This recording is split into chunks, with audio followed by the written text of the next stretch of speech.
It's like, I know I have it.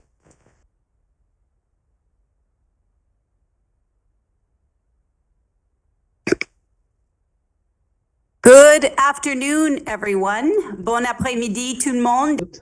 Good afternoon, everyone, and welcome to our public meeting. Know that our renovations in council chambers are almost at completion, and our committee of the whole meeting on October 28th is scheduled, hopefully, to be back in our council chambers. With that, I'd like to call this public meeting to order. Your worship, all public meetings of Moncton City Council are simultaneously translated. Hearing devices are available. You have the right to address council in the official language of your choice. Meetings are also simulcast in both languages on City of Moncton's YouTube channel and can be found on our website at moncton.ca. If you have registered with the city clerk's office prior to the agenda deadline, that is 7 days prior to the meeting, you will be given 5 minutes for your presentation. Other public presentations will be given 2 minutes. You will receive a reminder when 1 minute is remaining. Please note, no presenter shall speak disrespectful of council, staff, or a member of the general public. The use of offensive or profane language will not be tolerated. Any breach of this guideline may result in the presenter being asked to leave the council chambers at the discretion of the chair. Un service d'interprétation simultanée est offert durant nos réunions. Vous avez le droit de parler dans la langue officielle de votre... Public meetings of Moncton City Council are simultaneously translated, and receivers are located at the entrance of the chambers. You have the right to address council in the official language of your choice. Meetings are simulcast in both languages on Rogers channels 9 and 10, as well as on our website at moncton.ca and rogers.com.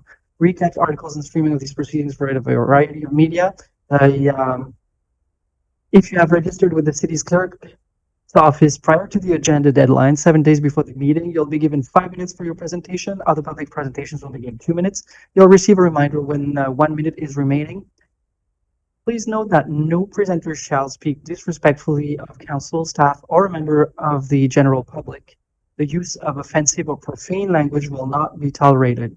Any breach of this guideline will result in the presenter being asked to leave council chambers at the discretion of the chair.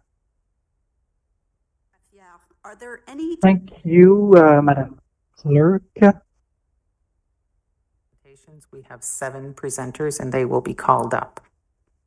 And all of these are for the Bridge to Home question 10.3. Terrific. Is there someone who wishes to move today's agenda? Thank you, Councillor Leger, seconded by Councillor Kingston. All those in favor signify by saying aye. Aye. Opposed? Motion carries unanimously. We have no adoption of minutes. Conflict of interest, are there any? I do not see any, and I'm seeing 2 members online shaking their heads, so I think we're good. There are no consent agenda today. The first up is public presentations, and the first up will be the 5-minute presentations. World Polio Day, the Rotary Club of Moncton West Riverview, and Sherry Trenham, the president of the club, will be here to present. If we can bring up the presentation, please. Thank you so much. Do you change the slides as well of the presentation as I present? Yes, just say next slide. All right, perfect. Thank you.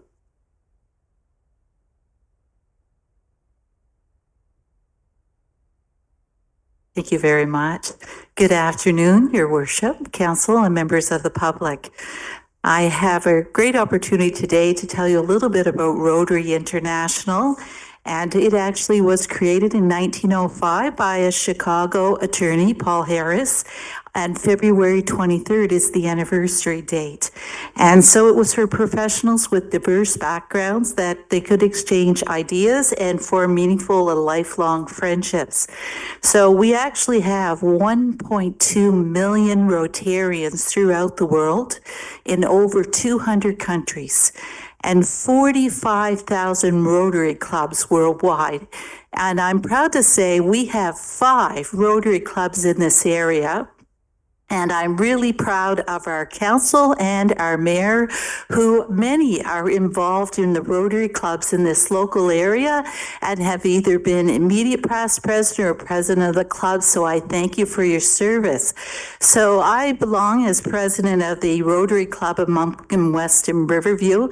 And I know everyone on council is very familiar with this because you supported our Rib Fest that we do annually in the month of June, the ticket draw we do annually, and the next one's coming April the 11th, so we'll be visiting you shortly, and the corporate golf tournament that we do annually, and this year we surpassed $1 million that we raised for the community with that golf tournament alone.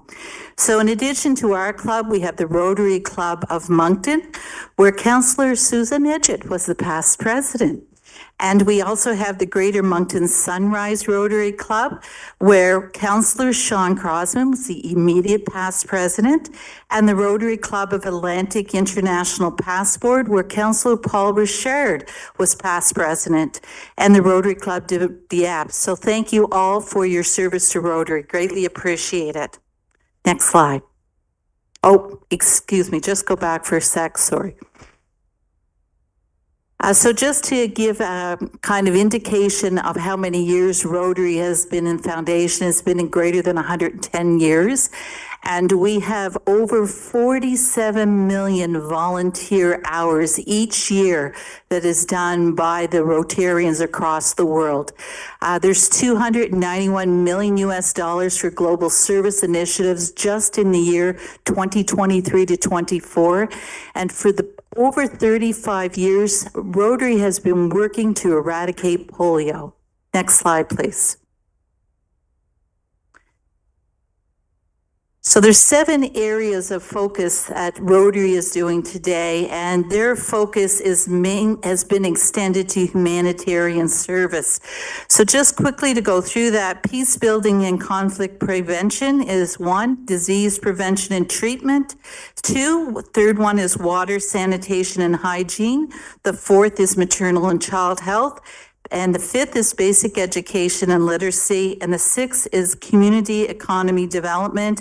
And the last is environmental. Next slide, please. What is polio? Well, it's a paralyzing and potentially deadly infectious disease with no cure. And who does it affect? Mostly children under the age of 5. And how is it the polio virus spread from person to person through contaminated water? Rotary International's contribution to eradicate polio has been more than $2.2 billion US dollars with countless volunteer hours. And Rotary's impact on polio, we've actually we've given vaccines to 3 billion children to protect in 122 countries. Next slide, please. So today I want to highlight October 24th, which is World Polio Day. However, the month of October, this for the 3rd year in a row, our Rotary Club, Moncton Western Riverview, has actually partnered with the Canadian Blood Services sponsoring Pints for Polio initiative. So if you're eligible, you can take the opportunity to donate some much needed blood and donate $10 towards the Foundation for Polio PROS, and also encourage friends, families, neighbors to do the same. So this is for the entire month of October.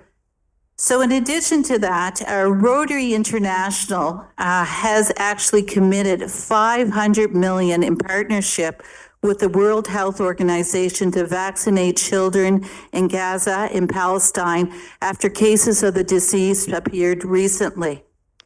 The goal of our events for Pints for Polio is to assist with that fundraising.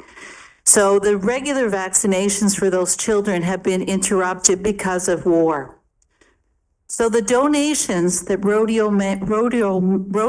make is matched 2-to-1 by the Gates Foundation. So World Polio Day was established by Rotary International to commemorate the birth of John Sack, who led the first team to develop a vaccine against polio. in North America and in South America, there has been free of wild polio for 30 years now as a result of Rotary. Thank you, Sherry. You're over time at this time. Okay. Do you have one final point you want to make? I do. Two things. Thank you very much. Number two, just to let everyone know that October 21st to October 27th at Moncton City Hall, we will be flying a flag for World Polio Day. And October 24th, the Avenir Center as well as Downing Street will be lit in purple in honor of World Polio Day. Thank you so very much. Thank you, Sherry. I think what we're going to do today, because we have so many people who wish to speak and we'd like to hear from all of them, is we're going to listen to them all, and then if there are questions, we'll take those afterwards. Our next presenter is a presentation on urban rural rides, and Kelly Taylor and Debbie LeBlanc are here.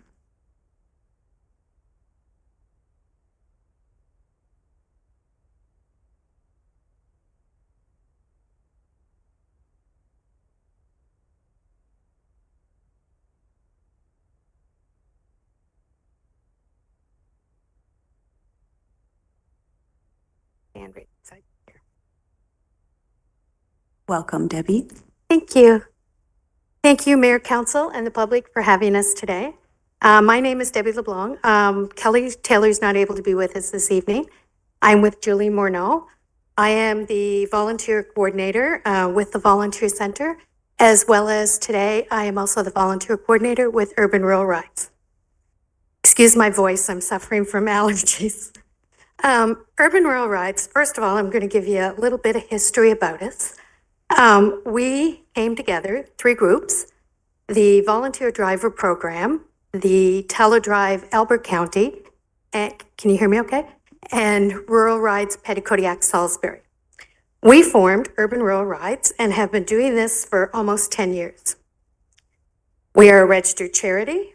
We are governed by a board of directors. And we are currently in 6 regions of the province. Southeast being one of them, Moncton, Riverview, and Dieppe. I'm going to give you a little bit of history about a project we've been coordinating, which is called the Cab Voucher Project. This is a project that we've been approached by the City of Moncton, and it's on behalf of the Accessibility Committee, where they were looking at affordable transportation options for mobility challenge residents. It was for the residents of Moncton, a 1-year project, and we were given an amount of money funding to administer this project, as I said, called the Cab Voucher Project. Mobility issues for these clients were also needing accessible transportation, meaning something that we could actually use wheelchair accessibility. We partnered, Urban Rural Rides, partnered with White Cab, who we already had a partnership with, and we also formed a new partnership with Mobility Express, where wheelchair vehicles were required to transport these clients either by taxi or using the accessible vehicle. White Cab taxi drivers were provided information and training, including videos, where they would be more adverse and more able to work with mobility challenged individuals. And certain drivers were designated to this project for specific clients. Mobility Express, our other partner that we had just formed, had the experience and expertise on this project. The urban manager, myself, and one of our ride coordinators worked collaboratively on this project, ensuring clients' requests. Clients using this project are requesting drives to attend medical appointments, social activities, personal well-being, including requesting drives for shopping, groceries, banking, laundry, attending social events, or visiting family and friends. It's offered 7 days a week, and all drives are booked through a ride coordinator who work with White Cab and also Mobility Express. Since creating this project, we have over 50 clients using this transportation option, and we've started the project last year in November, and right now we have filled approximately 1,000 requests. Clients pay $5 a return drive, which is very affordable for them, and that's why we are able to have as many clients as we have a lot of the clients are financially challenged, and a $5 return fee was what was decided at the Accessibility Committee as well as with Urban Rural Rides. Julie Morneau is also a member of the Accessibility Committee, and she's also a client that used the service, and she's going to share a little bit about what the program means to her.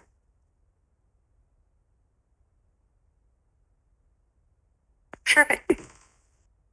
Can you hear me? Maybe just come a little closer. Okay, perfect. Can you guys hear me? Okay. Yes, we can. We're Okay. gonna unfortunately have to be super brief, okay? I'll Because try. Debbie used up all your time. I just want to, first of all, thank you, the mayor and the council, to have me here today. And as the chair of the Accessible Committee and the client of this service, I've been using since last year. And it changed my life pretty good because now I can go out more often. I use them for medical appointments and go see friends, and I can go out more often because it's more affordable for me on being on fixed income.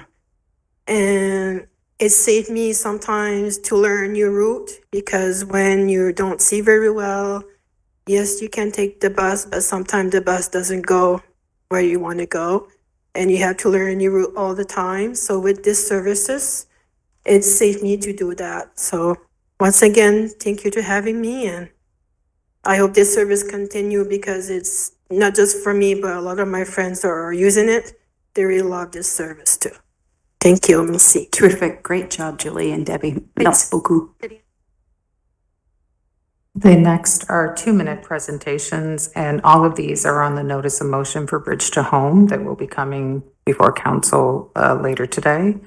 Amanda Canning is the first one to speak. Is Amanda here?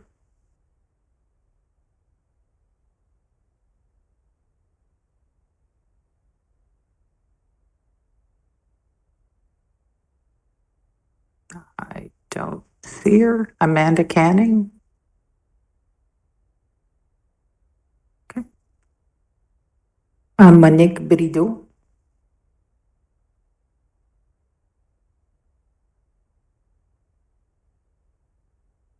Welcome, Monique. Merci.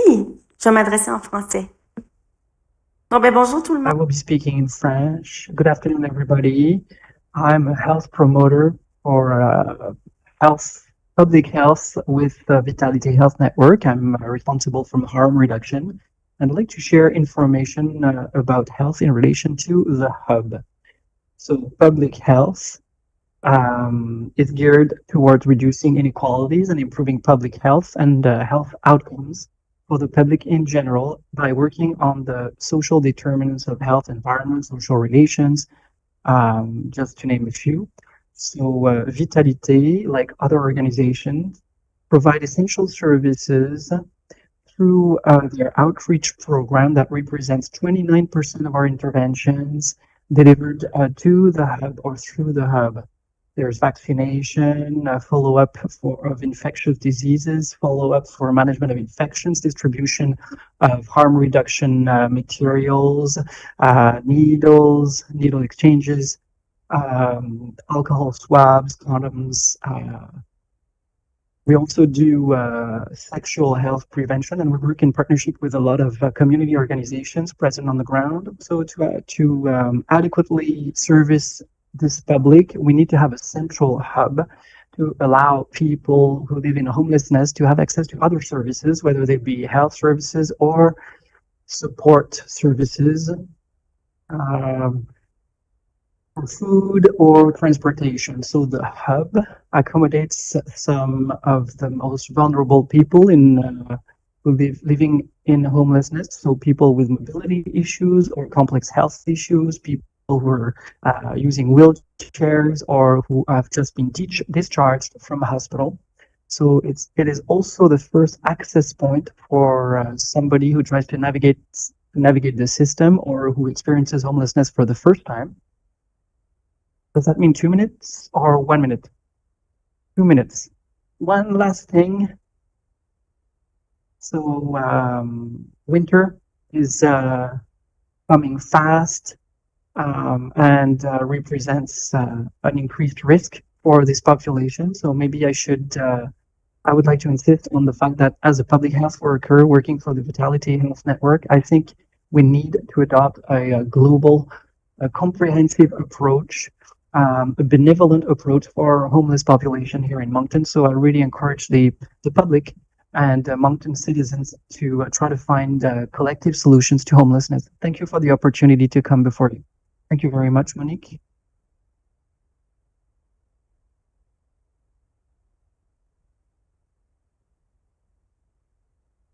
Your Worship, members of council, ladies and gentlemen, thank you for the opportunity to speak.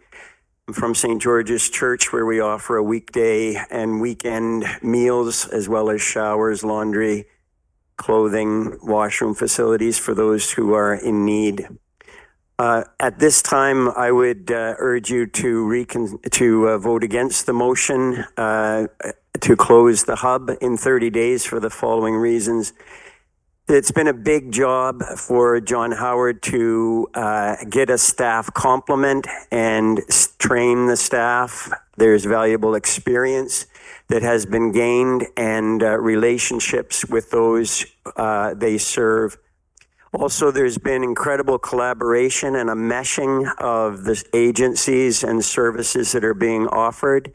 And this is unprecedented, really, a growing thing over the last 2 years. We're at a real peak now at this meshing of services. Also, the high acuity population that we know and that we're trying to serve, you have services now and a staff who are willing to work with these folks, and that is not an easy thing to come by. The winter, as we know, it seems each year we're here at this time. Winter is around the corner. And lastly, I would just like to say that some of the comments that have been recorded in the media about services offered and about the program at John Howard are unjustified, untrue, and unsubstantiated. I am empathetic, certainly empathetic to the seniors and members of Lions Center and to the neighborhood and to the businesses. To close this right now without a plan would cause great disruption and more suffering for everybody. Thank you very much. Thank you, Father Chris.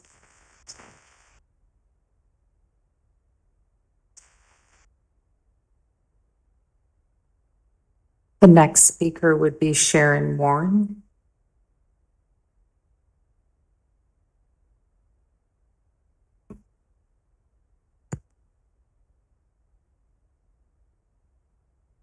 Hello, can you hear me? The biggest challenge is trying to do it in 2 minutes. So honorable members of the City Council, thank you for the opportunity to speak with you today. My name is Sharon Warren. I'm the shelter manager of the House of Nazareth. I'm here not just as a representative of our community's homeless shelters, but as a voice for the countless individuals who rely on the Bridge to Home Hub as a centralized pillar of support. Ending the hub's lease isn't just about moving services. It's about disrupting vital pathways to safety, stability, and hope for those who need them the most. The hub is more than just a building. The location of the hub is a critical component in our community of practice that we've successfully developed here in Moncton. It serves as a lifeline for individuals seeking refuge from the cold, those coming from encampments, and anyone in immediate need of shelter and support and medical attention. Its strategic location allows us to quickly connect these individuals to nearby shelters, services, resources, giving them a fighting chance to get back on their feet or at least get out of the freezing cold. Over the past few years, many agencies here in Moncton have built a strong network of coordinated care that ensures people don't fall through the cracks. The interruption of the hub services will create gaps in that network, forcing individuals to navigate complex systems of their own, while facing overwhelming challenges of transportation to and from community resources, as well as immediate access to basic life-saving services. A different location would also mean longer waits, more exposure to weather conditions, greater uncertainty, and lost opportunities to stabilize people's lives at the very moment they need it the most. The Hub is a member of our Moncton Shelter Network community of practice. and is in fact a critical part of that alternative solution due to the work that have already been done as a centralized intake agency for other shelters and resources. Centralized intake only started in May of this year. We've already seen individuals accessing services, recovery programs, detox centers, and other shelters much faster and easier as a result. We've also identified gaps more precisely, direct more focus and resources to them, and ensure continuity of services among the homeless population. So as you know, supporting the hub is not about preserving a location.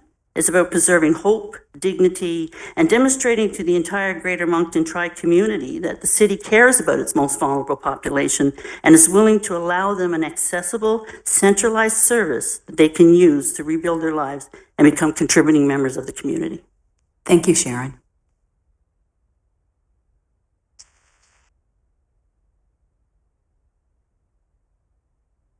Our next speaker is Dennis Cochran.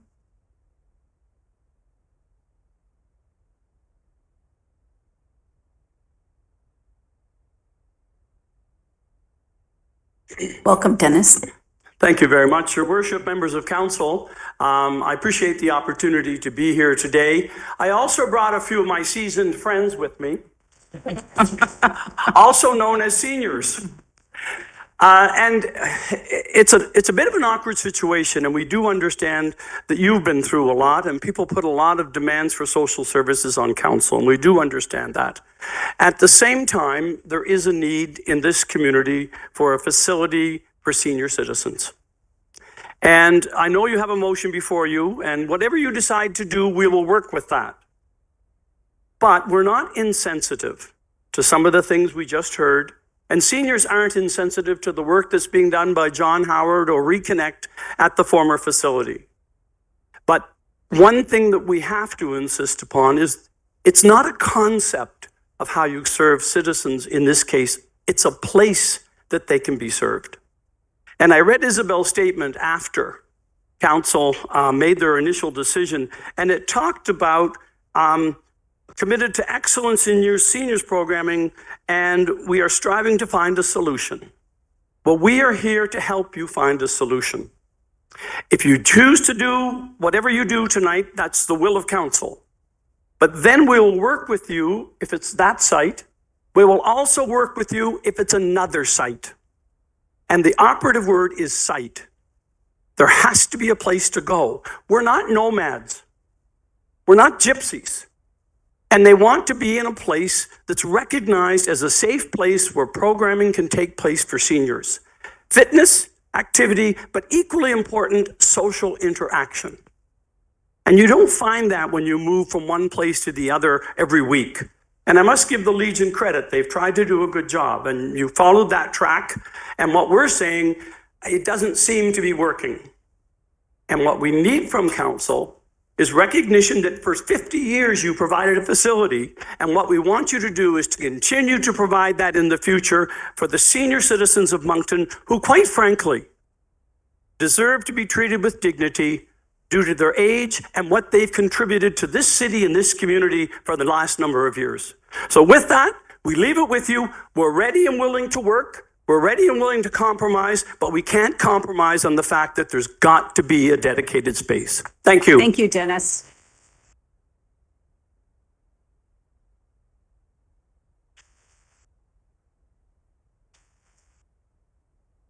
Our next speaker is Joanne Marshall Fargy.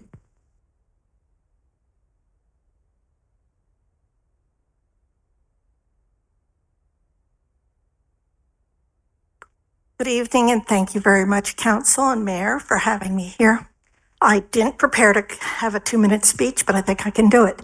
I am a former public health nurse and a continuing public health consultant. I am here on behalf of the Bridge to Home Hub. You heard about the collaboration that's happening in the community. That's a very important factor. You heard about this being a one-place centralized service delivery center for people who need those services. That part is true. I would like to remind you that it is winter coming. And a few years ago, before the hub was started, at Ensemble, where I do some consulting work, We saw people coming in the day with frostbite fingers, frostbite toes, pneumonia, all kinds of conditions, that were made worse by being outside all day, not having a place to go. We also heard from business communities not wanting those people in the stores, in the restaurants.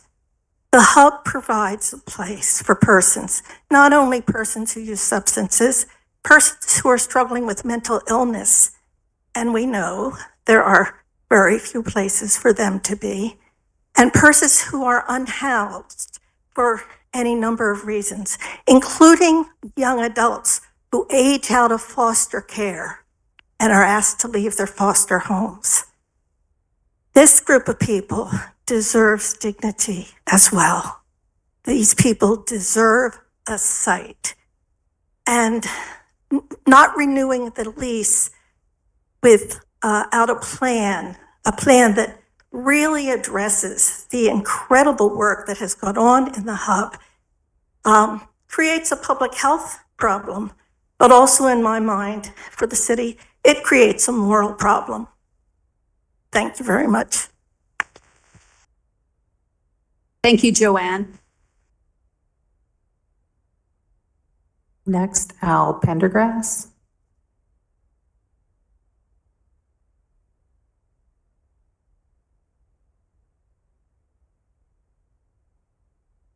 Thank you to Mayor and Council for the opportunity to say a few words. Again, on behalf of Bridge to Home Hub, it's never a question of what I would describe as where services should be provided. It doesn't matter where the services are going to be provided. There will always be people who don't want the services there. So for any of our council who are considering locations for services associated with homelessness, we will always have that issue. So our organization, Alternative Residences, houses 73 people across Moncton and Dieppe, many of which who would be homeless because they live with mental illness. So the issue is never where. There'll always be the issue of when. We simply cannot responsibly consider closing this service right before the winter. We can consider alternative locations and alternative services through a thoughtful, planned approach, working with council, working with seniors. We do not want to be known as the city who puts people back on the street in November through the winter. Thank you. Thank you, Al.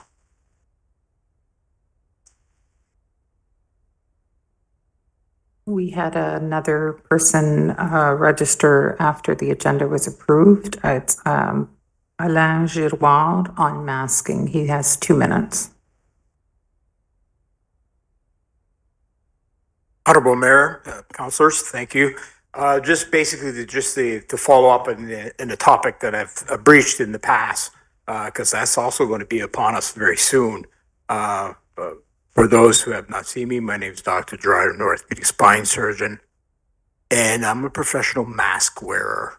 I want to submit these. They always said follow the science. Well, the science is now clear, and these gene modification injections that are being done are bringing harm to New Brunswickers.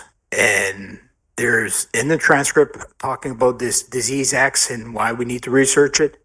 In fact, we do. So they basically, I have written to all state officials, the provincial and federal departments. I'm licensed in New Brunswick. I've never been found not to be an expert witness in a court of law. I'm submitting these articles for you guys to read them and make up your own minds. But these are things that are going to be coming again in the very near future with no science backing them. And these have actually hurt a lot of our children. Thank you. Thank you. And I believe that Amanda Canning is now here. Is that correct? Amanda?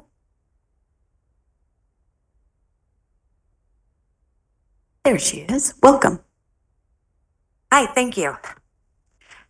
Since December 3rd, 2023, the Bridge to Home Hub has provided over 38,500 services. That's amazing. Good morning, good afternoon, sorry. My name is Amanda Canning. I am the manager at the Bridge to Home Hub. We have a lot of things happening at the Bridge to Home Hub. In the amount of time that we've been open, we have provided service to over 12,000 unique individuals. I apologize, I'm out of breath, I ran.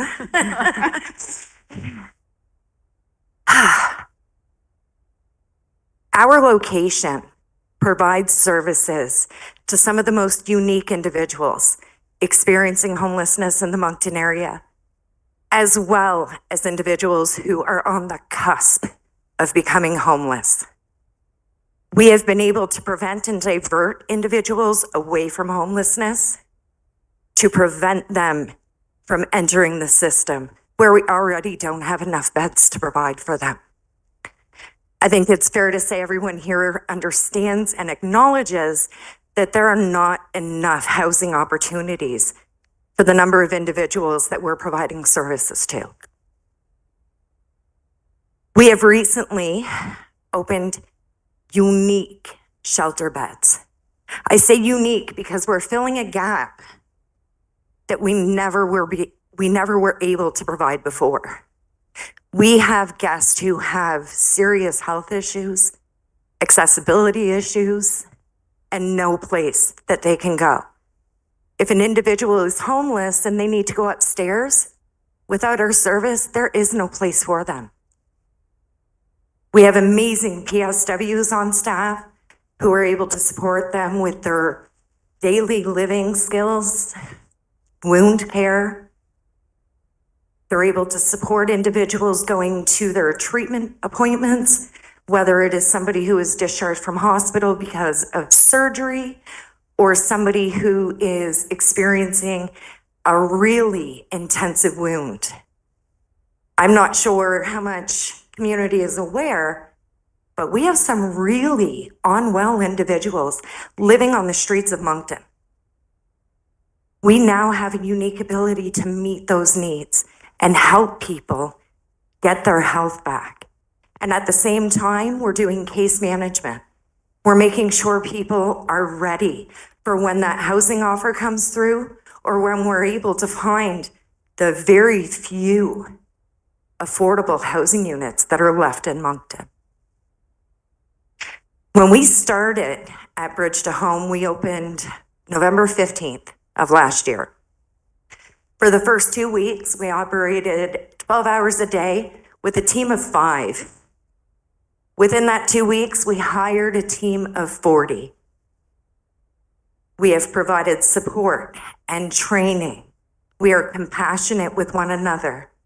And in turn, that support and compassion is affecting the individuals who are experiencing homelessness. They are building relationships. We hold people accountable, but we still hold their hand. We are helping people understand that the behaviors that have cost them their housing or cost them the inability to access other shelters is something that we're going to work with. We're not shutting people down. We're not turning people away. We're holding people accountable. And in turn, we're building respectful relationships with these individuals. Thank you, Amanda. That's really wonderful. Thank you. Sorry, your time. You're way over. That's fine. Thank you. a lot.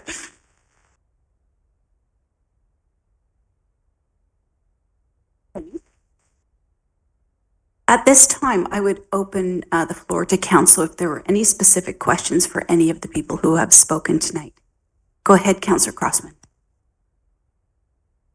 Thank you, Your Worship. I think in the best interest of time this evening that we could possibly move motion 10.3 to follow public presentations.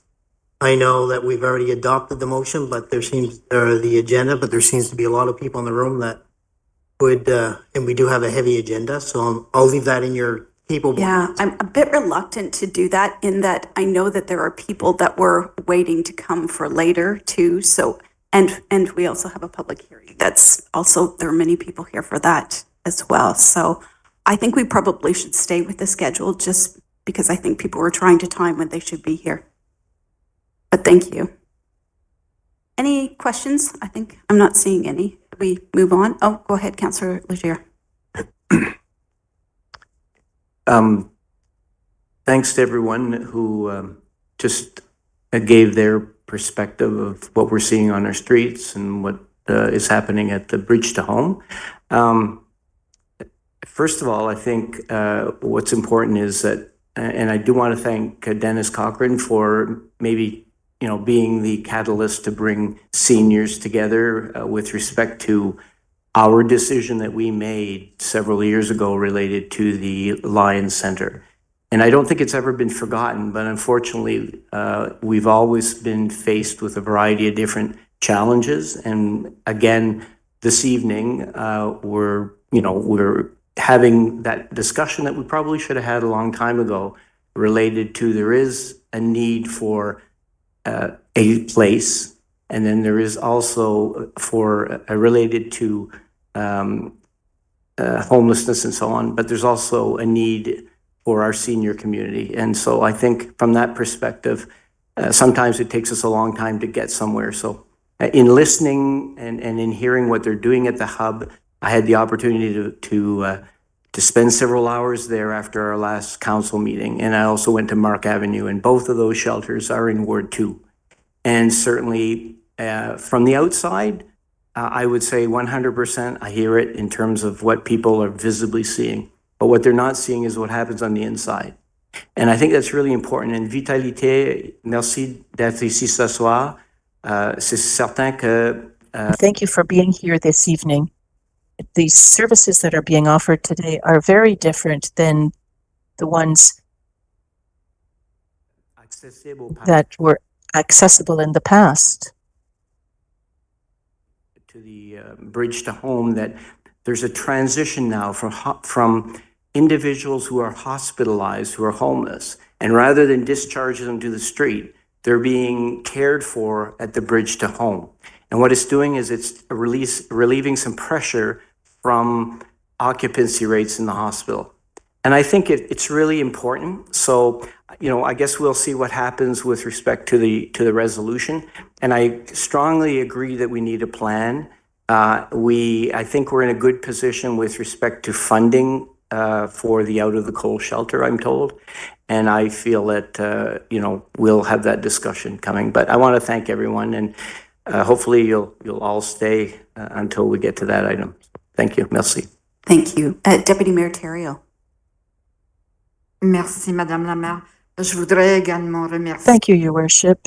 I'd also like to thank all of the presenters.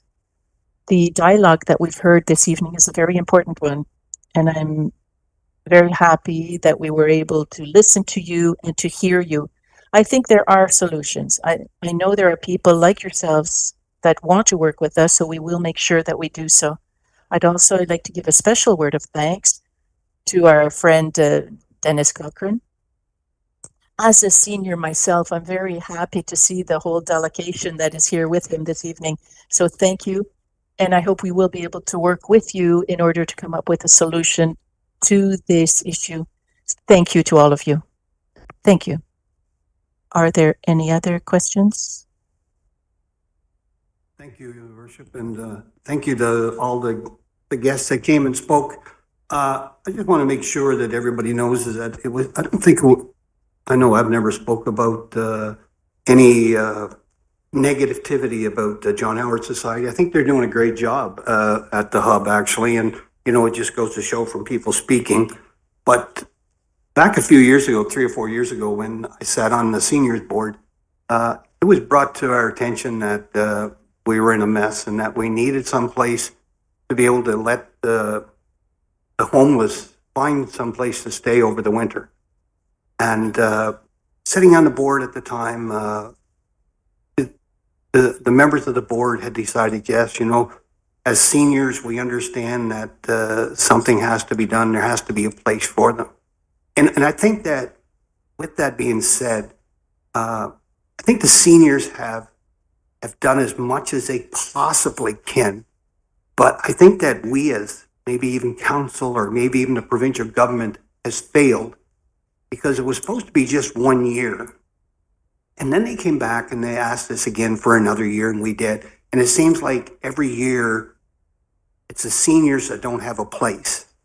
And I think it's time that, yes, I don't want to see anybody in the snowbanks this winter, and that's an absolute. But at the same time, I think that there has to be a plan as soon as possible, not during the winter, but sometime before next winter. There has to be a plan for the seniors to have their place back, and us as council work with the provincial government and maybe even some federal funding to find a place that will hold the Bridge to Hub. I believe in the Bridge to Hub. I believe Bridge to Home is a fantastic organization. I think John Howard Society has really stepped up, and the people that have spoke are absolutely right. No matter where we put this, we're going to have open drug use. We're going to have all of these issues. But at the same time is that we have to make sure the ones that came forward first, that gave their heart and soul to this city, the seniors, have now asked. They're just asking to have their building back or to give them another building someplace. The building is there. I remember when it first came up, the contract was the provincial government would take it back and put it in the same the condition as it was when they took over. So we'll hold them to that. But I think it's sometime now that the seniors are finally standing up and saying, enough. We've given. Now it's time for city council and maybe the province to step forward and to try to find another place because we want our place back. Thank you, Your Worship.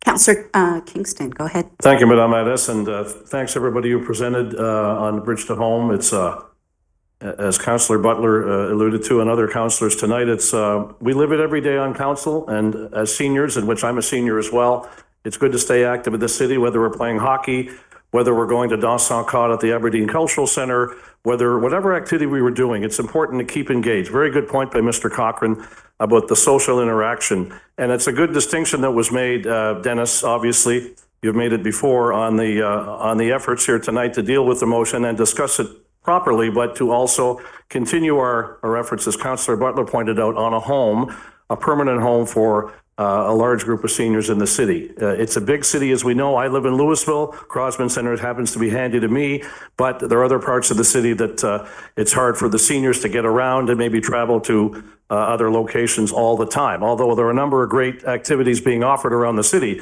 as the city staff will point out. So it's important that distinction is made, and I thank all the presenters and again, Mr. Cochran, for separating the diaspora, if you will, here tonight to keep the conversations on either one level. Thank you very much. Merci, Madame Addis.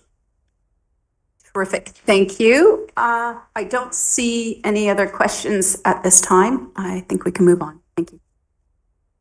The next is presentations from administration, and the only one we have today is a presentation on Heritage Week, and I believe that Sophie O'Fray is here to do that presentation. Yep, there she is. No, that's not the presentation. Well, it is. Oh. There we are. Okay, that one is. There we go. Your Worship, Council, Deputy Thériault, thank you very much. I'm Blaine Hogue. I'm Chair of the Heritage Conservation Board, and I just want to do a quick introduction. Heritage Week is an excellent example of collaboration and cooperation between the Volunteer Heritage Board and the various parts of Resurgo and of the Senior Heritage Planner and of departments of the city, communications, and of economic development. All of this has resulted in what I believe is probably the most dynamic Heritage Week that we've had in 5 years. An important part of that is the awards presentation that we will do on Wednesday night at the Aberdeen Cultural Centre, and I thank Mayor Arnold for taking part in that, and I hope other councillors will be able to come. One of the things we did last year, and I want to share with you, is the board created an actual physical award to give to award winners. Thank you. And for those who haven't seen it, this is it. It was designed by a board member, and the physical creation was done by Lauren Campbell at Resurgo. It is an actual heritage brick from a fire station that was torn down, and we have a number of those bricks, so we can do them for years. On the front is a representation of the former City Hall, and then a plaque to the person that gets the award. And we will be giving these on Wednesday night to approximately 5-6 people. It's a wonderful thing, and it's a great recognition for people who have conserved our built heritage. So the program that you're about to hear about is one that I think everybody should take part in. And if you haven't already got your pamphlet that tells you all about it, here it is. So I'm going to ask Sophie Offray, who is Heritage Development and Community Relations Officer, to actually tell you about the program. And then we can answer any questions. Thank you. Thanks, Sophie. Thanks, Blaine. And I understand you have a lot on your plate, so I'll try to be brief. I wanted to talk to you about what we have planned for Heritage Week, our 5th edition. Let's start with tomorrow. Next slide. So Blaine already gave you an idea of the week itself and the concept. The idea is to recognize and celebrate our built heritage buildings here in Moncton. Next slide. This is one of the buildings we will be highlighting. It was just a little visual to give some color to the presentation. Next slide, please. Okay, so Tuesday we will be launching our annual scavenger hunt activity. This is a very fun, family-friendly activity that you can do on your own time. It's something that you download. You can print it out as well as like a little quiz, and it brings you around town and asks you questions about certain historic buildings. And we try to make it fun and not too hard. Like if we ask like what year was it built, we'll give like a little clue to where to look to find the answer. And so it's a really fun little thing you can do with friends and family. And we're launching that online on moncton.ca tomorrow. Next slide. And on Wednesday, as Blaine mentioned, we'll have the awards ceremony, the Heritage Awards. This year, we are partnering with DMCI, Downtown Moncton Centre-Ville. We're really happy about that partnership. It's going to elevate the event. We're going to have some ambience, some music. We really want the recipients to feel special for the work and effort, the time, and even the financial contributions they've put into their heritage properties. Next slide, please. There's 4 categories for the prizes we will have for the awards. Preservation Restoration Award, the Rehabilitation Adaptive Reuse Award, which is sponsored by DMCI, Special Recognition and Stewardship Award, as well as, and this is one of my favorites, tradespeople and craftspeople who have actually done physical work on the buildings, like masonry, carpentry, etc. So expertise that we should definitely recognize. Next slide, please. Just a few photos to give you an idea. Again, you saw the award, the physical award. We're pretty happy about that. You can go ahead with the next one. Next slide, please. So at the award ceremony, we will also hand out 3 heritage plaques. So when buildings are designated heritage with the City of Moncton, they do receive this brass plaque to put on their building. And we usually give these out during the council meeting, but I think it was a good idea to have it integrated in the award ceremony itself, because it'll be nice for them as well to have that moment. Next slide. So on Thursday, another activity that we're launching is the iTour. So for those of you who aren't familiar with the iTour, it's a self-guided tour that you can do around town. It takes about an hour and it brings you to a variety of heritage properties where you can learn more about those properties. There's videos, there's audio, there's photos. It's a really neat thing, and we are launching the newly adapted version of it. So it's on a new platform. It's way more user-friendly. You can easily toggle from English to French, which I think is a major upgrade.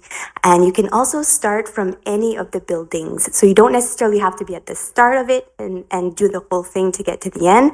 You can literally be in front of a building, and if you're wondering more about it, chances are, if it's historic and designated, it will be on iTour, so you can check it out.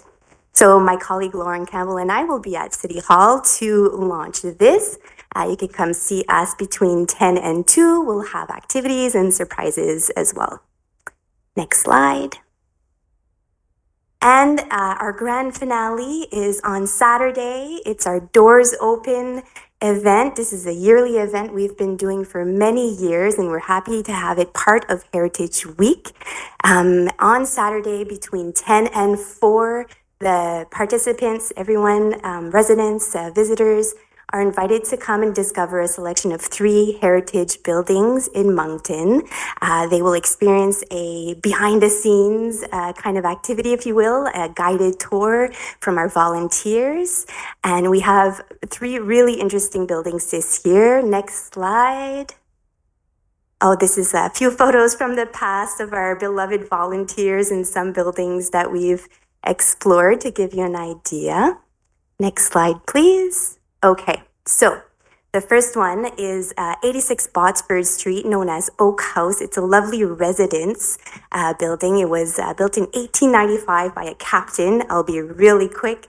The second one is the former, and je vais parler en français pour celui-ci, alors l'ancien Collège Notre-Dame d'Acadie. C'est une institution.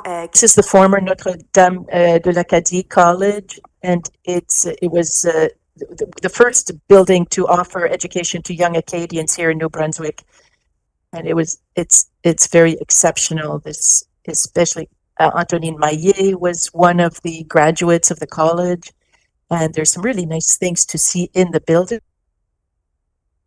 For all the beautiful renovations they've done through the years.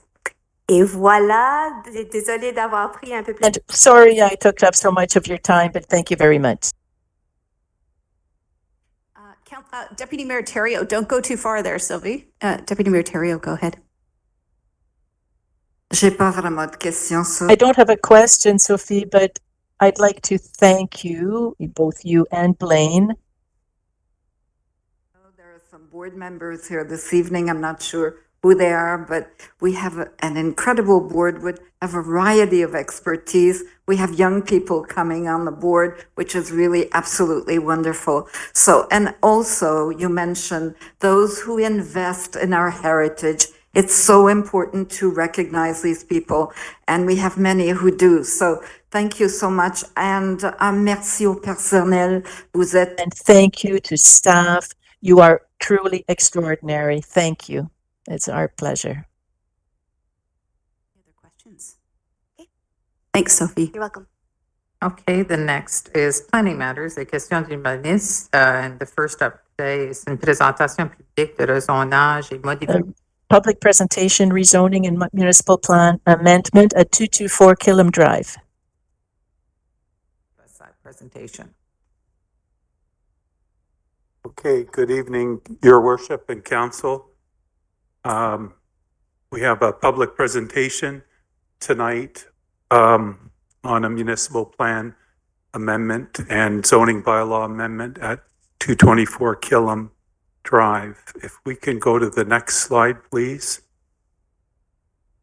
So we've received an application from the Islamic Society of New Brunswick, a local nonprofit organization, to construct a new mosque and community center. And to facilitate this project, there's 2 amendments, one to the municipal plan to amend the land from industrial to mixed-use centers and corridors, and to amend the zoning bylaw to rezone the property from industrial park to suburban commercial. Next slide, please. The property is located in Ward 2, located between Moncton Coliseum to the west and Killam Drive, Collishaw Roundabout to the east. We go to the next slide. This shows you the property highlighted in red, and historically, this is on the south side of Killam Drive, and it's been occupied by various industrial uses over time.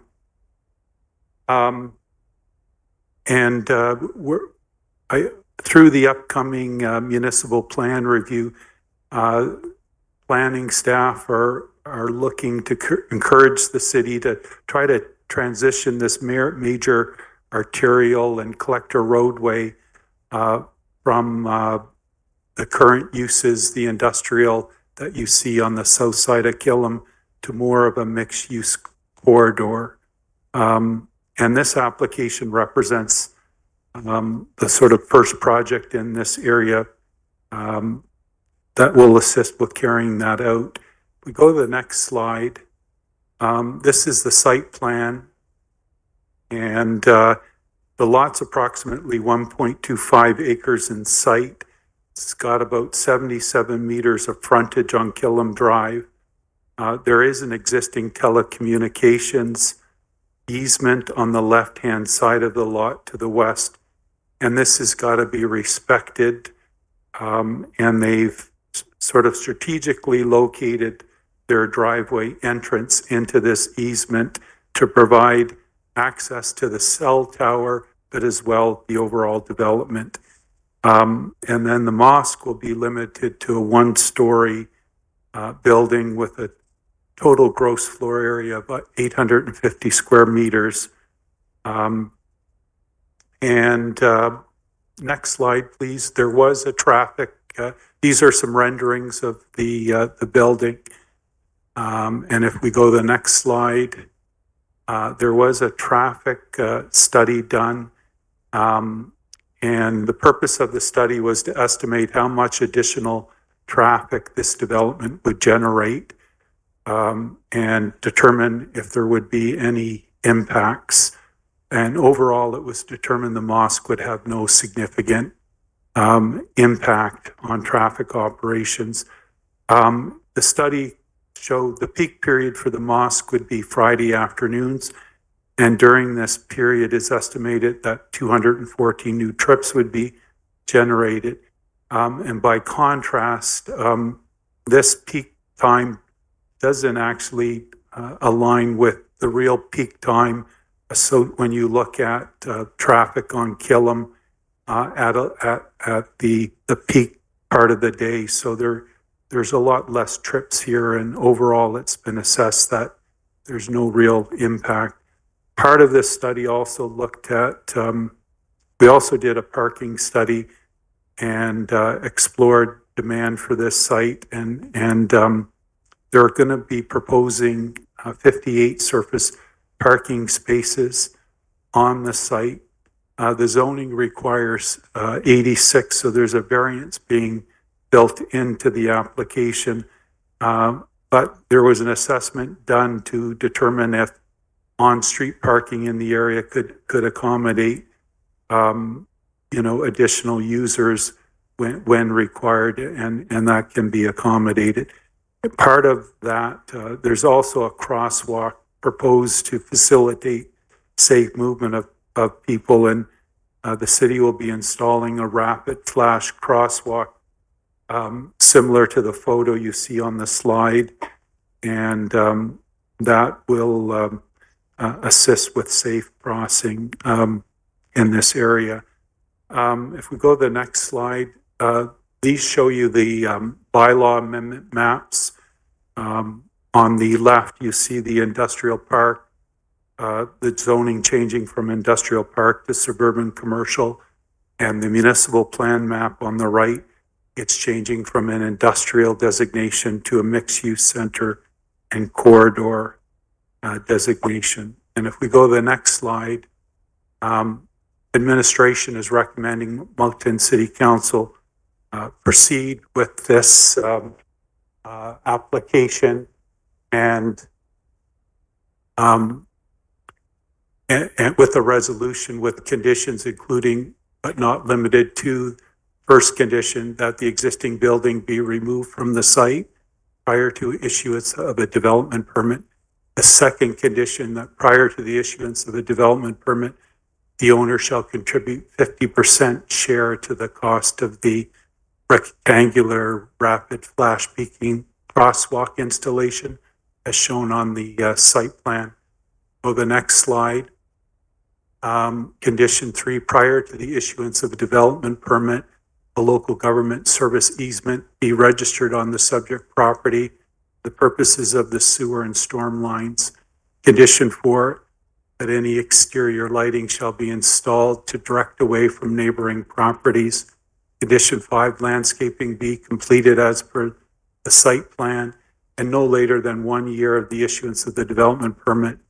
Condition 6, existing vegetation remain undisturbed as shown on the site plan, and that's primarily the mature trees on the rear property line. Condition 7, that all uses land pursuant to this agreement shall conform to the provisions of the zoning bylaw as amended from time to time. Next slide, please. Condition 8, notwithstanding section 58 of the zoning bylaw, landscaping standards are permitted to be reduced in the side yard setbacks as per the site plan attached to Schedule B, and the rationale for that is can't plant trees in those service easement areas, but they will landscape with grass in those areas. And condition 9, the number of surface parking spaces be permitted to be reduced from 86 to 58. And condition 10, notwithstanding section 34 of the zoning bylaw, the garbage closure is permitted to be located in the required rear yard.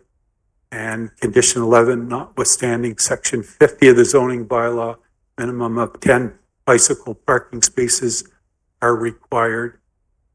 Next slide. And nothing shall prohibit in any way the developer's rights to apply for a variance, and that the development be carried out in substantial conformance, plans and drawing.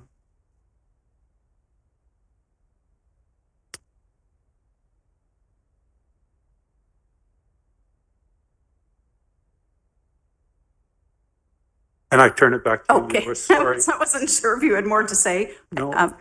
Can we just go back one slide so everyone can see when the public hearing will take place? Oh, yes. Yeah. Yeah, next step. Sorry, my apologies. This will go to the Planning Advisory Committee October 23rd, and public hearing scheduled for November 18th. Terrific. Thank you, Bill. Is there someone who wishes to move this recommendation? Thank you, Councillor Butler, seconded by Councillor Kingston. Any questions? Don't see any at this time. Again, this is just the public presentation. I've raised my hand. Oh, well, we can't see you. We didn't even know you were on, so. Well, the last time I tried being on, the sound was awful apparently, so I can switch on my video if you prefer, but it might risk the sound quality. Up to you. Go ahead with your question, please. Merci beaucoup. Bill, it's not about the project itself. Thank you very much. Property to the immediate west of the one in question. It looks like to be a municipal easement or a municipal property that we probably kept in order to prolong the street onto the Sportsplex, the CN Park. Is that the case? Is that a municipally owned strip of land? Is there possible, I'm not 100% sure, but if we pull up the site plan again, maybe the ortho and the site plan for a minute.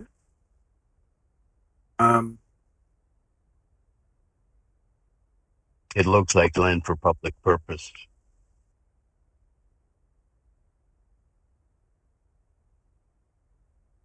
Can we pull up the presentation again?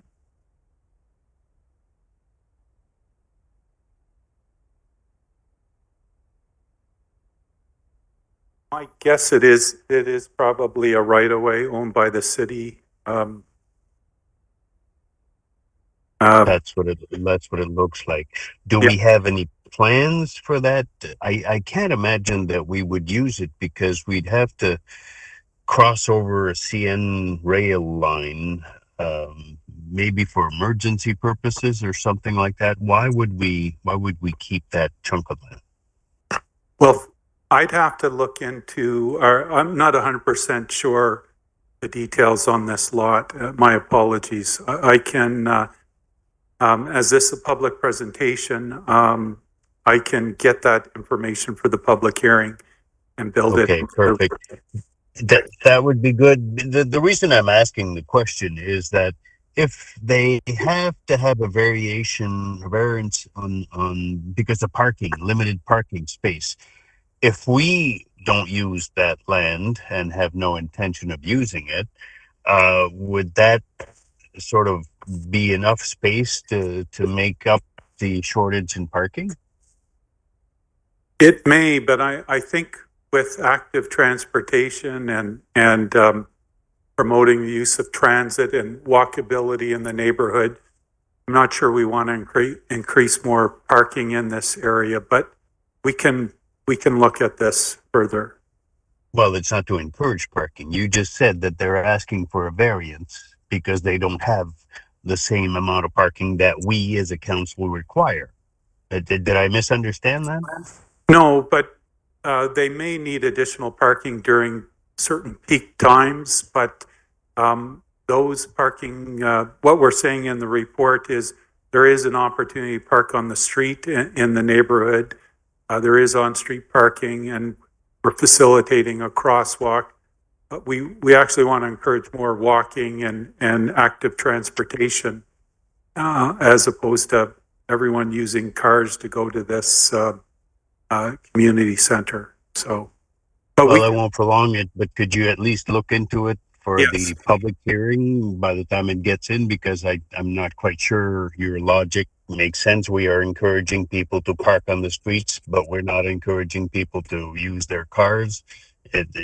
Either we encourage parking and we facilitate it, or we don't. But anyways, I won't prolong it. Let's go ahead with the motion and next step and reconsider all those details later on. I appreciate it. Thank you, Mr. Budd. Merci, Madame la Maire. Any other questions? Thank you, Your Worship. Favor signify by saying aye. Aye. Opposed? Motion carries unanimously. Thank you. The next item is a public hearing for the rezoning and municipal plan amendment for Gateway Towers, and we have received objections. okay.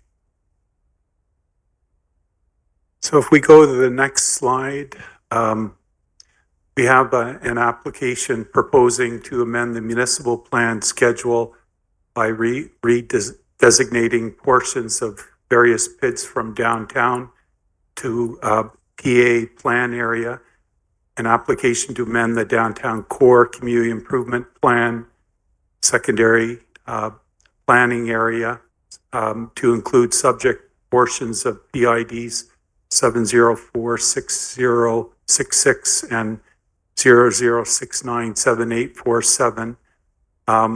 A third amendment to amend various figures in the downtown core community improvement plan, and a fourth amendment to amend the zoning bylaw to rezone portions of the PIDs I've referred to from Riverfront Park to Central Business District.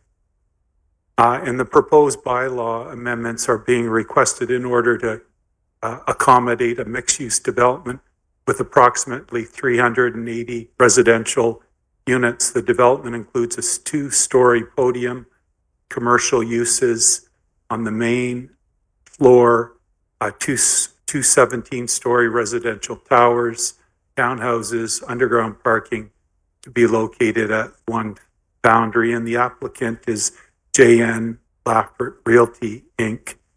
Go to the next slide. This is located in Ward 1 and 2 in the downtown. And if we go to the next slide, what's interesting, the developer received city council approval through the City of Moncton Disposition and Acquisition of Municipal Land Policy to acquire assembly of identified portions of PID 704-60662, 0069-7847, 702-61599, and a portion of Foundry Street south of Assumption Boulevard, and to combine this with the developer's property at 702-61581. And this will essentially create a building a lot to accommodate the proposed mixed-use development on this site. And the land, if we just stay here for a second on this slide, the red etched area is the land that the city agreed to sell. And part of it's a street right away that will be stopped up and closed. It's part of the process, and part of it is the riverfront parkland. And the yellow boundary is the overall development site. So if we go to the next slide, this is a view of the development that shows, I guess, the former Northumberland Dairy building, and it's had various other industrial uses on it over time. It shows you the boundary street right away and ditch area sort of next to the park. And this essentially makes up the development site. We go to the next slide. You can kind of see the on the top right side, you can see the development site highlighted in yellow. This is just to sort of illustrate how this fits into the overall riverfront park area. And the red line you sort of see running north of the river is sort of the riverfront trail system that crosses the land there. If we go to the next slide, this is the site plan. It shows a 2-story podium with publicly accessible corridor through the site from Assumption to Riverfront Park. There's 2 17-story towers connected by a 3rd floor pedway. 2 stories of the townhouses on the western tower with commercial on the 1st floor of both towers. It's sort of interesting here too, there's been questions on this. The blue area that's shown just outside the site plan but borders the development site, it's approximately 398 square meters. While this land's not being acquired by the developer, it's envisioned that the retail tenants of JN Laffert Gateway Tower Building, potential tenants like restaurants, coffee shop, retail shops, that will occupy the 1st floor commercial space, may be interested in leasing outdoor patio space from the City of Moncton, similar to how restaurants along Main Street lease sidewalk space for outdoor patios. And it's expected that the Riverfront Master Plan that currently underway will develop some guidelines and operating requirements for this outdoor patio space within the riverfront area, similar to the City of Moncton Sidewalk Cafe bylaw. So if we go to the next slide. There were some also questions about how close the property would be to the riverfront trail and the ballpark. So this shows you some of the setback dimensions. But similarly, some of the communications we received from public have raised questions about what's the developer's mitigation plans as it relates to complaints that may come from tenants regarding dust, light, and noise from the ball field. And in terms of mitigation measures, the developer is proposing to add mature trees along the western property line to serve as a buffer between the building and the ball field area to assist with mitigating dust. And in addition to this, the developers intends to add a clause to the tenancy agreements for residential units facing the ballpark that makes the tenants aware that the ball fields are there and that they accept impacts that may be associated as it relates to light, noise, and dust. If we go to the next slide, this is the building rendering. It's showing a defined pedestrian gateway entrance to the riverfront with commercial fronting onto the park. Commercial spaces fronting the riverfront park will assist with animating the overall park environment.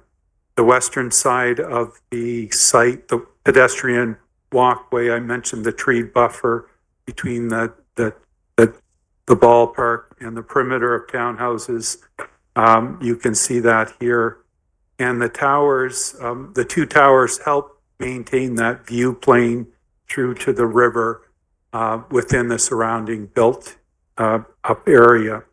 We go to the next slide. This is a closer sort of rendering of the building along the riverfront park. We go to the next slide. This is a view of the townhouses at the perimeter of the building podium facing the Halbett Sports Field. We go to the next slide.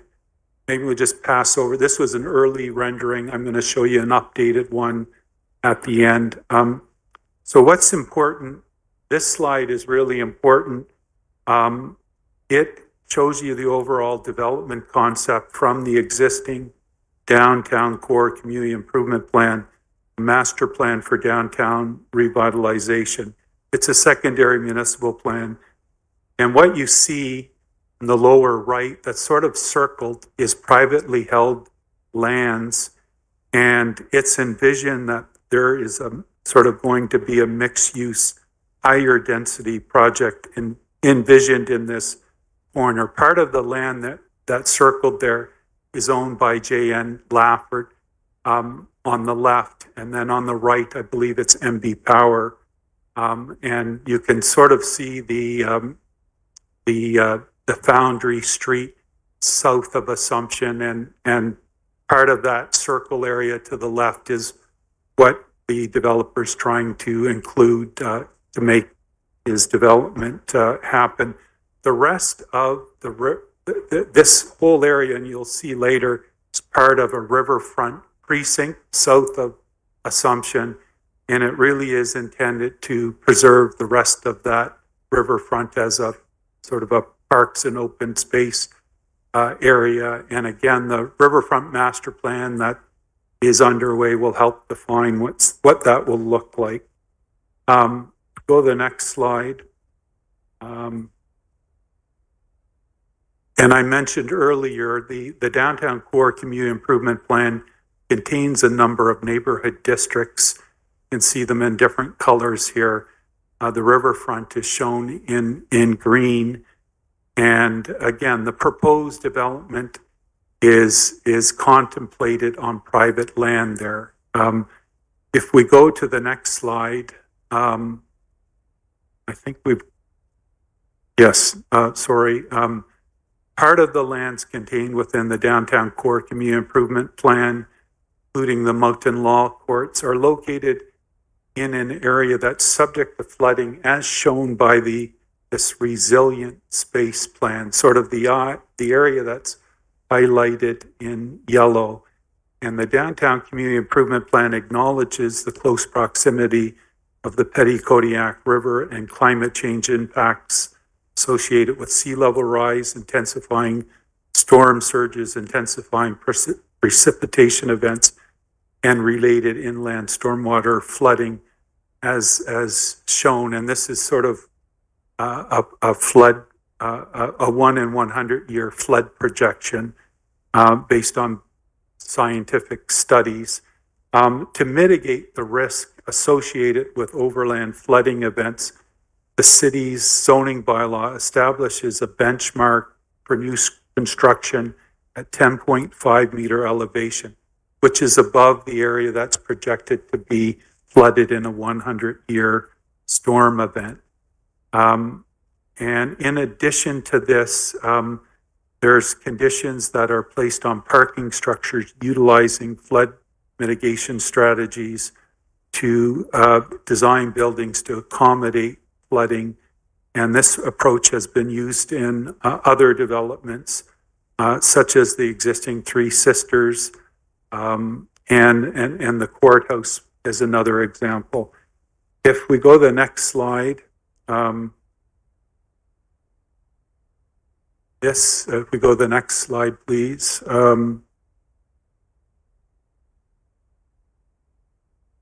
This is the redesigned facade and pedestrian gateway entrance with landscaping and amenity space features with a dedicated publicly accessible right-of-way through to the riverfront.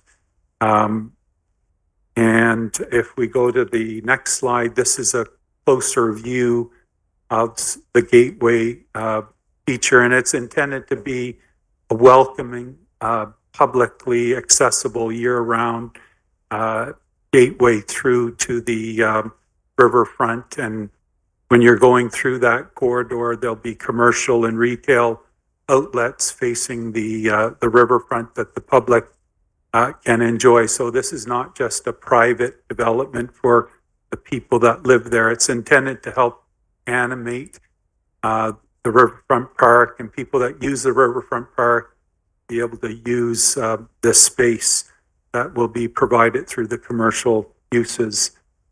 If we go to the next slide, there's a number of bylaw amendments required that I mentioned. On the top left is the Municipal Plan Amendment Schedule 1, changing the land use designation from downtown to planning area, so that this is added to the downtown core community improvement plan area.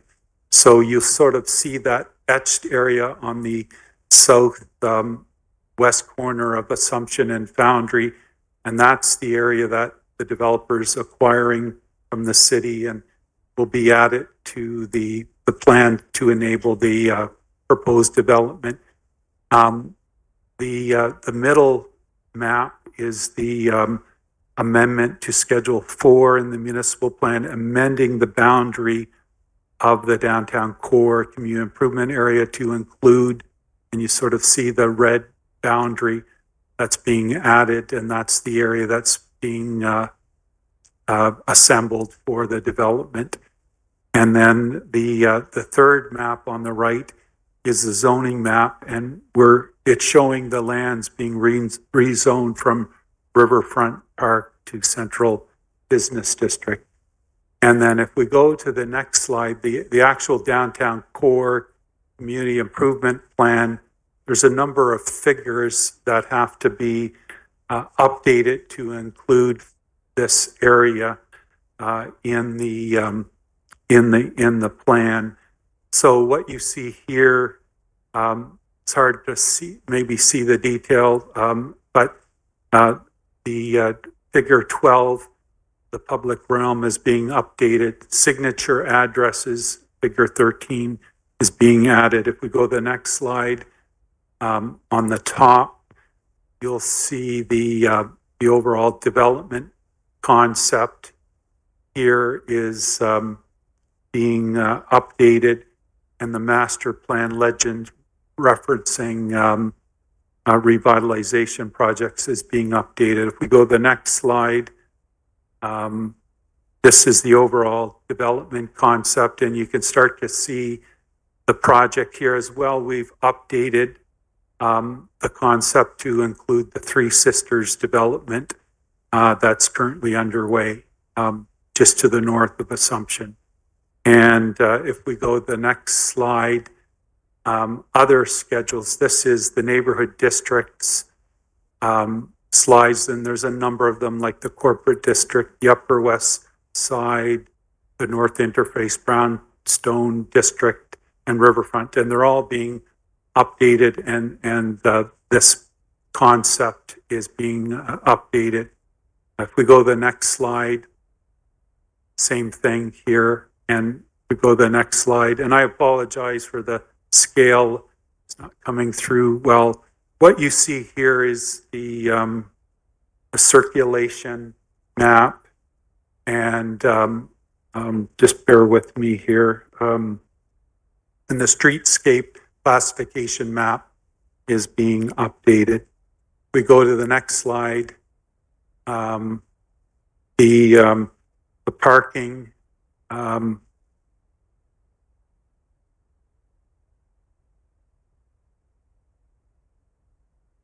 And if there's a way to maybe center the bottom map, bring it up a bit more.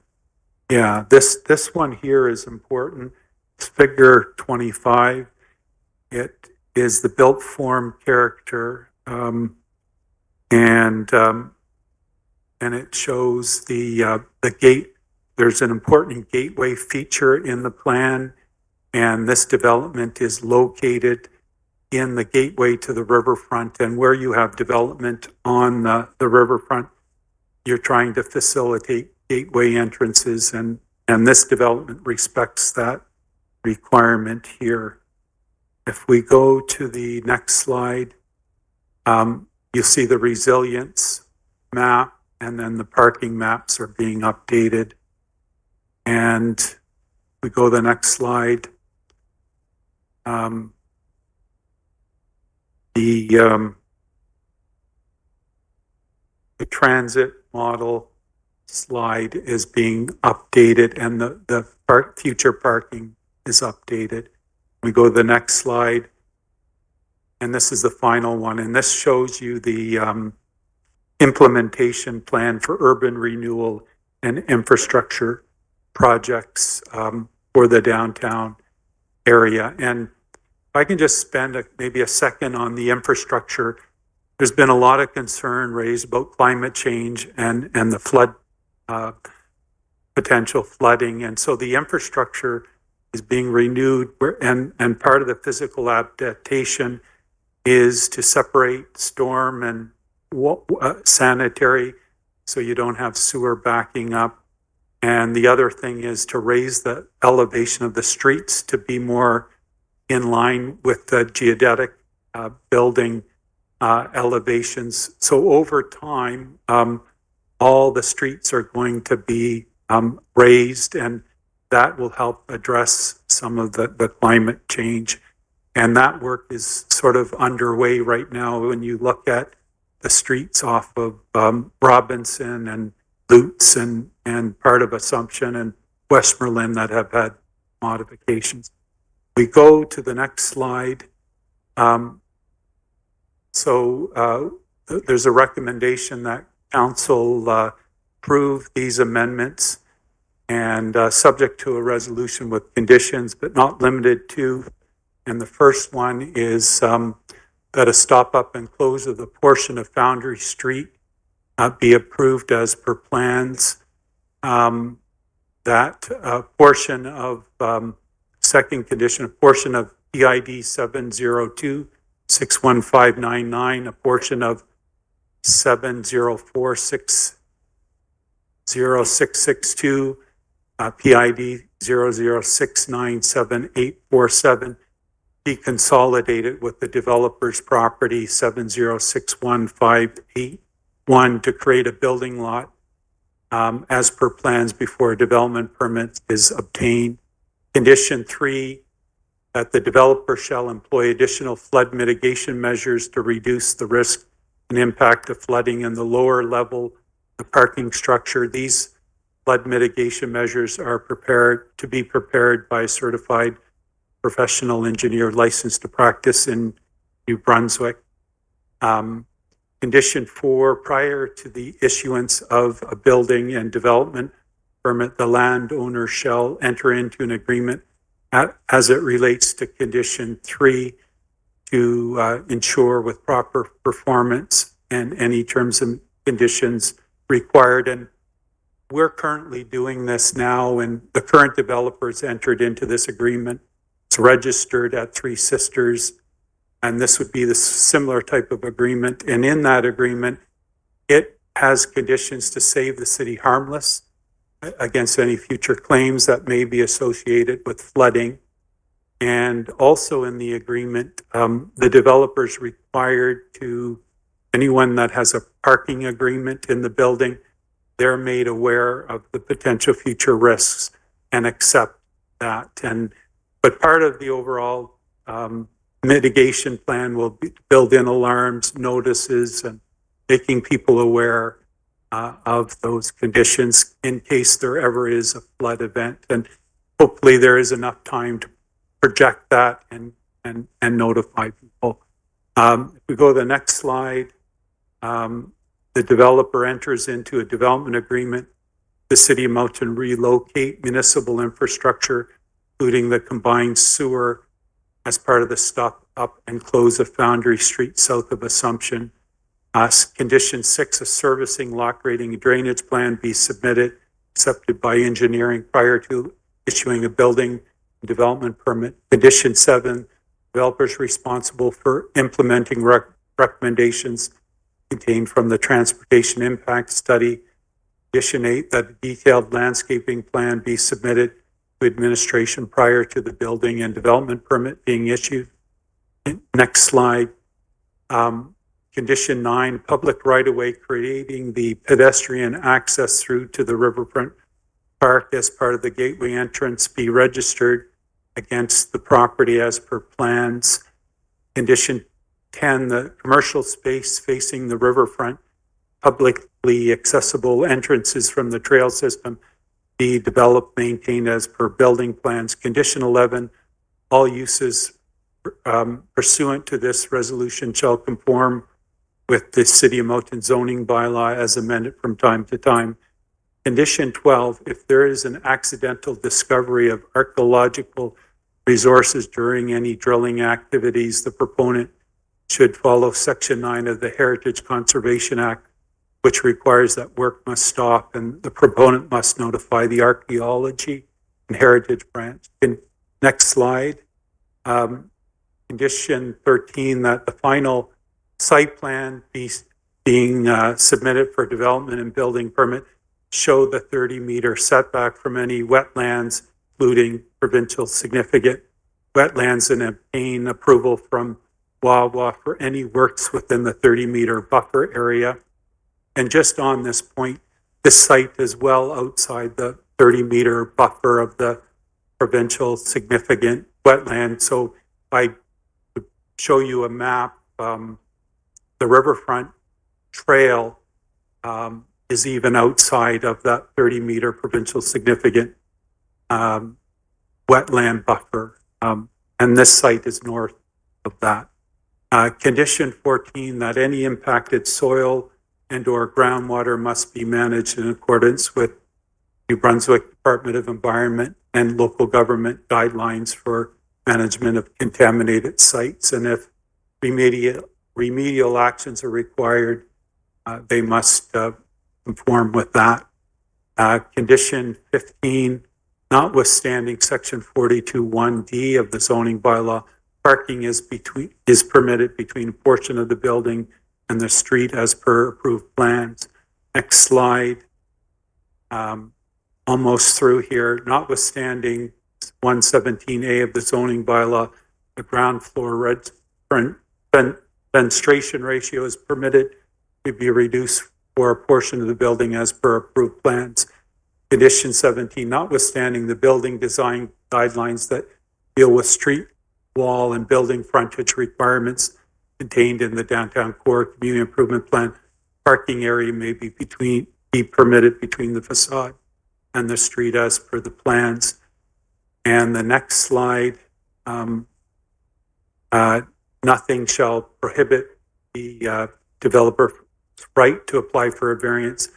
And the final condition, the development shall be carried out in substantial conformance with the plans and drawings. I'll turn it back to your worship. I understand there are a number of objectors and some letters of. Terrific. Thank you very much, Bill. Yes, so we are in a public hearing at this time. So I would call upon the applicant or developer if they have anything they would like to add at this time that they feel has not been covered.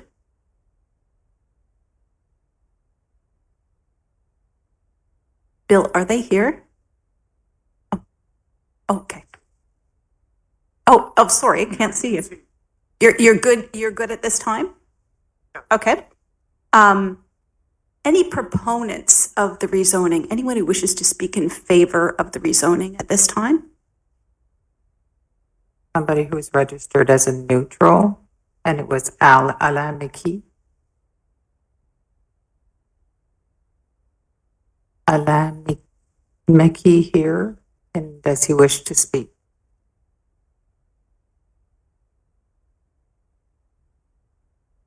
All right. Any other proponents? I know we've received lots of letters of support, but they are all on our website, right? Yes. All of the objections and all of the supporters are all on our website in a tidy chart, so people can check those out. So at this time, we would open the floor to anyone objecting to the project that wishes to speak. I have a number of people who have registered. Omar Chouinard, Monsieur Chouinard, ici.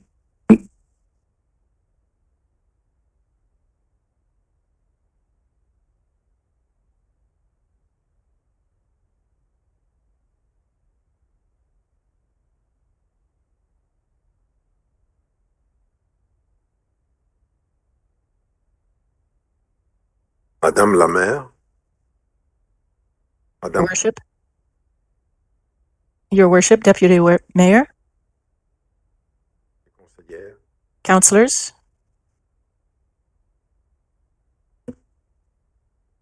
Le projet de construction, est-ce que vous m'entendez bien ou le... Can you hear me clearly? Okay, thank you. Le projet de construction. This construction project, consisting of two 17-story towers by Jane Lafferty Realty, 2 steps away from the Riverfront Park, is something that concerns me greatly. La région sur laquelle on veut bâtir ces tours. The area they want to build these towers on is right in the heart of a floodplain and very close to wetlands. Réalisé par EMEC. Study conducted in 2011, and the title was Solutions to Adapt to Climate Change for the Greater Moncton Area, followed by the study by the City of Moncton in 2013, and the interactive map on the city's website clearly demonstrate that all of the area north and south of the Assumption Boulevard, from Mechanic Boulevard to the Gunnersville Bridge, is a floodplain. Instead of creating walls of asphalt and cement, there is consensus amongst experts from here that it would be better to plant greenery for recreational purposes. These are essential because they act as a natural sponge in order to absorb any overflow that is unavoidable because of extreme events caused by climate change currently. Experts of the intergovernmental group on the climate change are announcing an intensification of extreme weather events. And I'm sure the City of Moncton will not be spared. The example of the Hurricane Helen that hit the cities in Georgia and North Carolina, 500 kilometers from the coastline, as well as recent floods in Toronto, in Quebec, should serve as an alarm bell for us. Let's remember that in 2019, 5 years ago, the city of Moncton declared a climate emergency, and I quote, "The city recognizes that the stability of the climate and the sea levels, the lack of stability in the sea levels does constitute a climate emergency. The city has to stop just talking about it and take action.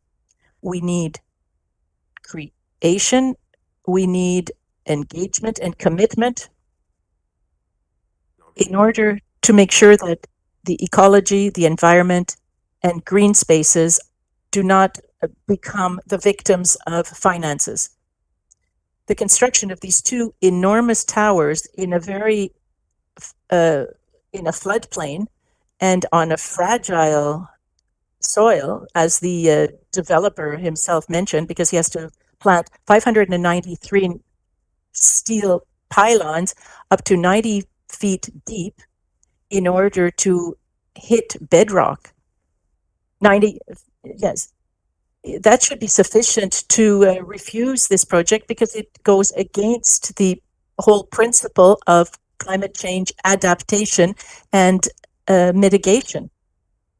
As a citizen of Moncton, I live on Robinson Street and between St. George and Main Street. I consider it essential that we take a break, that we declare a moratorium to make sure that citizens are involved in the discussion, which is inclusive and democratic, on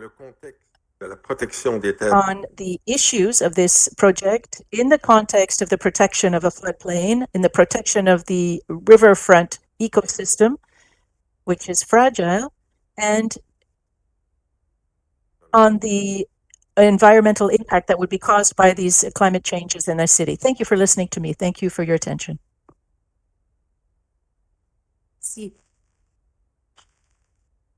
Our second presenter is Hélène Branch.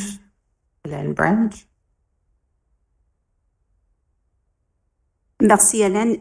Juste, il y a une... Thank you, Hélène. You have a 5-minute limit. I'd just like to mention that each presenter has a 5-minute limit, and we would also, just to bring up new information, just new information I don't understand, just not to repeat the same information as the others. Thank you. Good evening. In English. I'm not against development. I'm not against building housing in the city, whether it's in the downtown core or elsewhere. But mes commentaires vont se rapporter uniquement au projet. My comments will deal only with the Gateway Tower project. We want to sell these lots, these public land, to a private interest. And what concerns me is that not any type of lots. These are zones that are considered riverfront park currently. And right now, a park is reserved for users to bike, people biking, walking, reserved for families. These are lots that have been created since the creation of the park, following a lot of work, a lot of committees throughout Dieppe, Riverview, and Moncton who fought hard in order to free up the river, the Kodiak River, to create a park all the way around it so that all of the citizens could go to this park without forgetting that all of the space that is upriver and all of the trails are locations of getting together, of socialization, of festivals. So it's a common shared good. And it surprises me.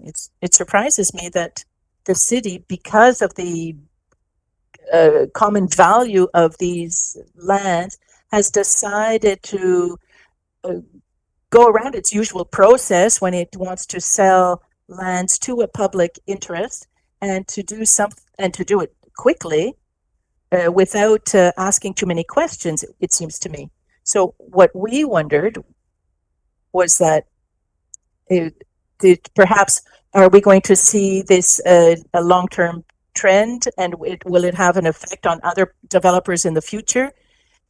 I don't think it's illogical to think that, you know, a lot others could want a larger space of our riverfront park that should be reserved for us. We're asking us to believe that it's only this project, that it's a one-off, as we say, that there won't be any other similar projects. Well, currently, I didn't see, I don't think there are any documents, any municipal decrees or any guarantees written down anywhere that state that we're not going to develop the whole riverfront area all the way along the trail and the Petty Kodiak River. It's not reassuring at all. And another thing that we're being told is that no, this can't happen elsewhere because there's not enough land anywhere else to do another Gateway Park project. Well, there wasn't enough land here either. I mean, there was they were the owners of a certain lot, but they didn't have enough land to build 2 towers. But we found the room for them, the room that was in our park, our riverfront park that people fought hard to create. And I'd like to remind you that currently, for the riverfront area, the bylaws say that buildings should not go beyond 5 stories high. As a matter of fact, if you look at all of the private buildings along the park currently, do meet that condition, and the highest one is Chateau Moncton, that is 5 stories high, including the ground floor.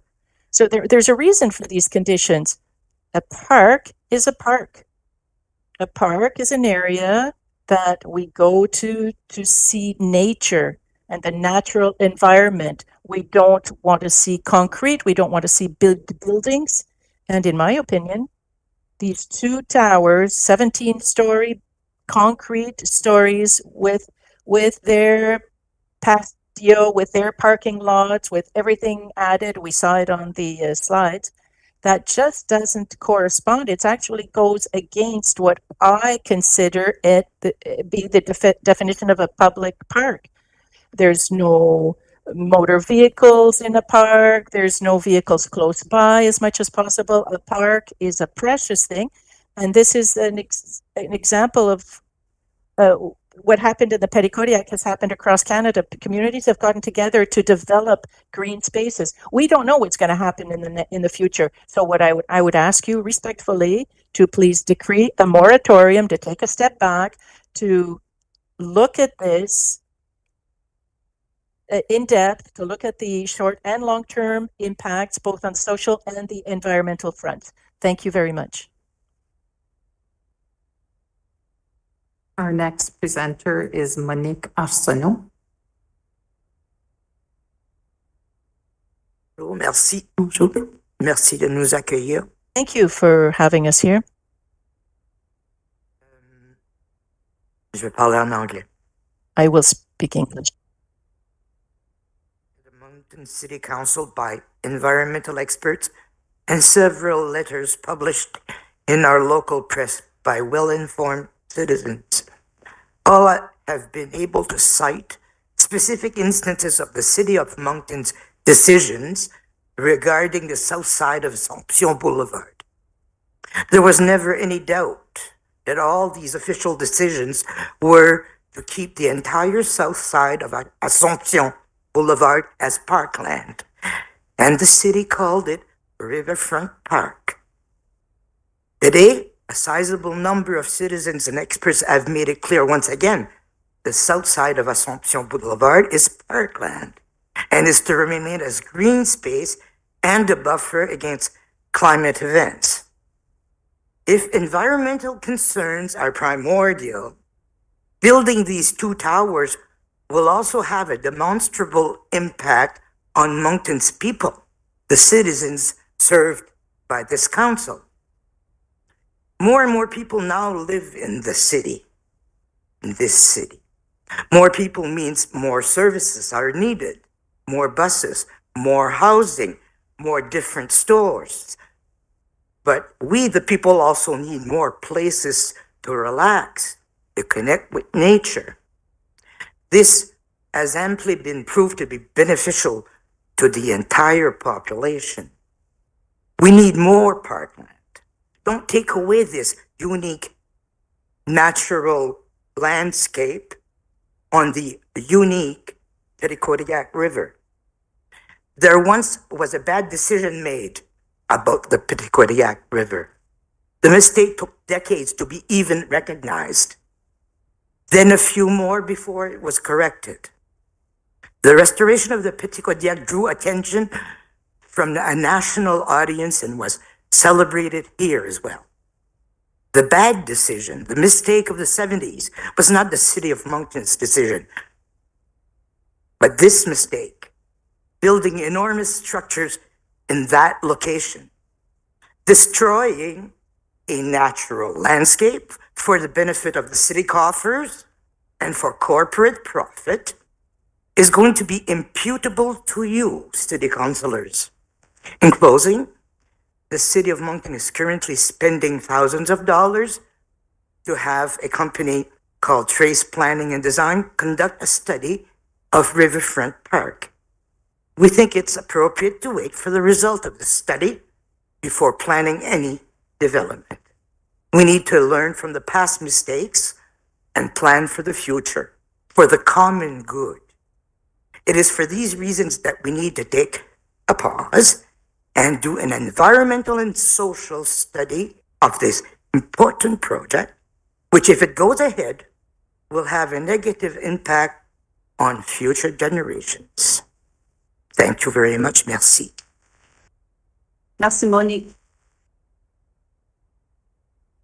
Our next presenter is Michel Caron. Michel Caron.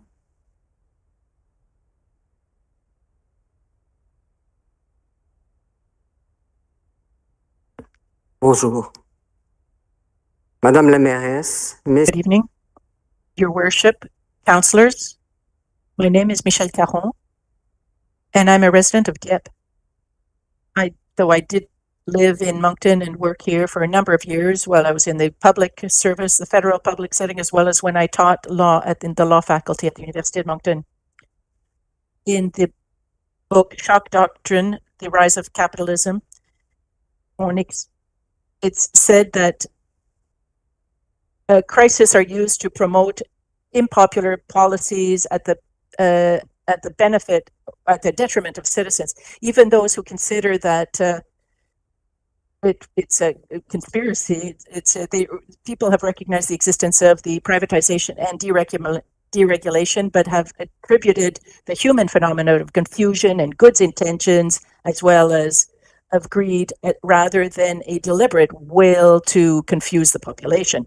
Today, this so-called housing crisis is being used to camouflage the different issues and to stop a serious reflection and to hide, to go around the principles of sustainable development and to take away the right of citizens. It's not only the citizens, the ordinary citizens, that are distracted by all of this, but also our decision makers that are impregnated by the dominant logic of the research of profits. They're full of good intention, but they let themselves drawn in more or less consciously by the developers into this movement of growth and progress at all cost, in which citizens are simple consumers.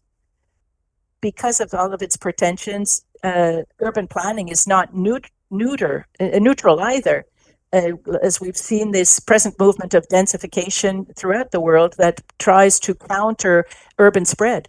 In fact, the richer classes tend to set up shop in the gentrified downtown areas, quite often rehabilitated with public funds in order to attract a richer population, and the poorer classes have to go further away from the downtown area, and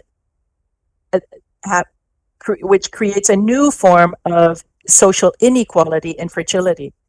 there is no urban planning without the participation of citizens, and because there is no city since it's without its inhabitants.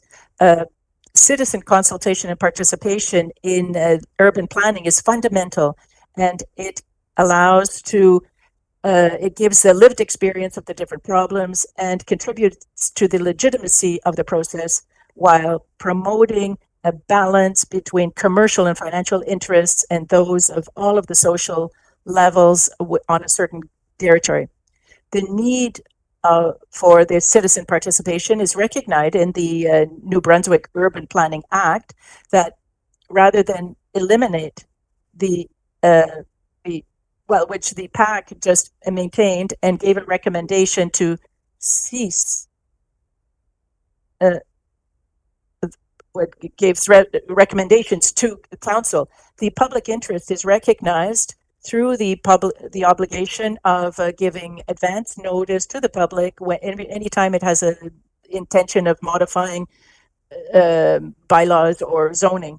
And in this case, the process being used just makes citizen participation by the citizen trivial, and makes it just only do it because of the procedural obligation.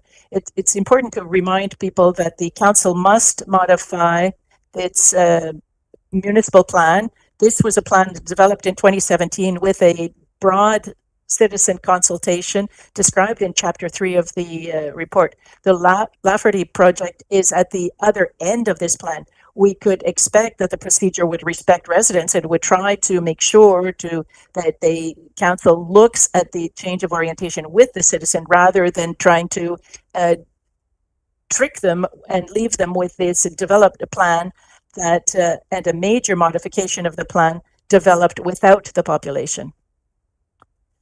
Democracy and the respect of citizens would have required a consultation earlier, before the developer even goes this far in its process before it spends money that is being used today to make people it is used as an excuse to continue on the project. The earlier and upstream consultation would have allowed us to discuss the basic question, the issue of the riverfront park, without getting involved in the technical details of zoning. Democracy would have required that the PAC would not make a recommendation on the presentation of the based on presentation of the administration without having received comments from the citizens that it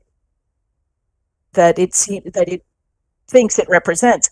The absence of citizen participation is such that council is going to get that the citizens are not going to get from the PAC or council here a diversity of different opinions, but rather twice the advice of the chief senior planner. In the absence of this democratic process, the citizens are trying to personally reach out to the council members or the PAC members in order to raise all of these concerns before the council speaks out. But citizens are being told that they cannot be listened to because there is a process which is a quasi legal process that prevents them. And this is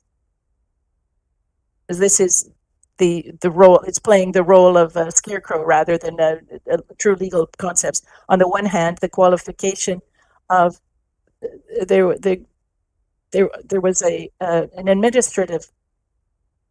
There is no official mechanism to consult citizens, so it seems that personal contact is the only way that we can try and reestablish this balance, especially that the communication networks with the developer are wide open.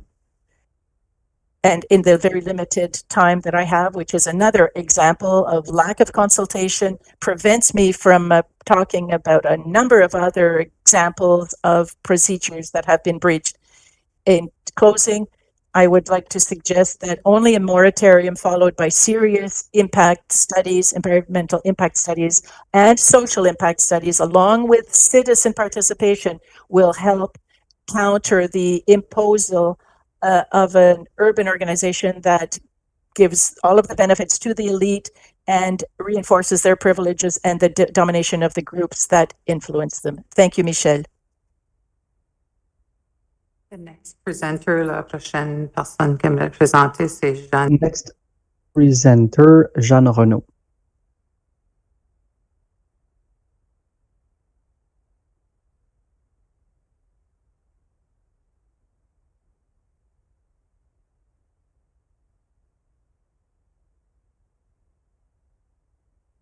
Le prochain, c'est Guillaume Fortin.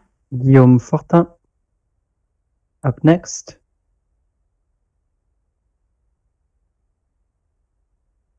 Est-ce que Guillaume Fortin est ici? Is Guillaume Fortin here? Marie-Thérèse Séguin. Finalement, Danick Savoie. And finally, Danick Savoie. Okay. Alors, so we have heard from some people with objections. At this time, the applicant, you have the floor if you wish to address any of the issues that were brought forward. You don't wish to do that? Okay.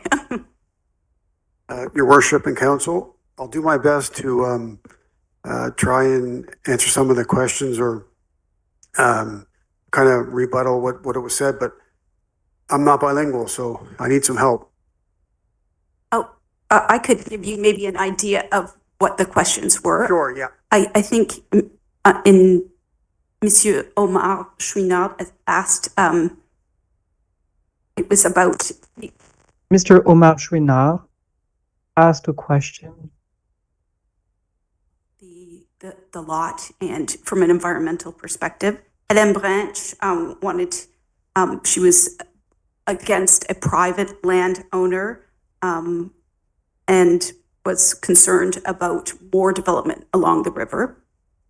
Monique Arsenault stated that there was never ever any intention of going south of Assumption. And I think Michel Caron was more on the divisiveness of society and the rich and the poor, and maybe those were high level.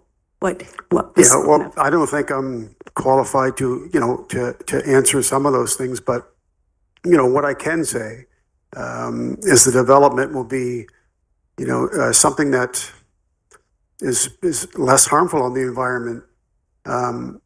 When you take a sprawling development versus a high density development, there's no question on which one has more of an impact on the environment.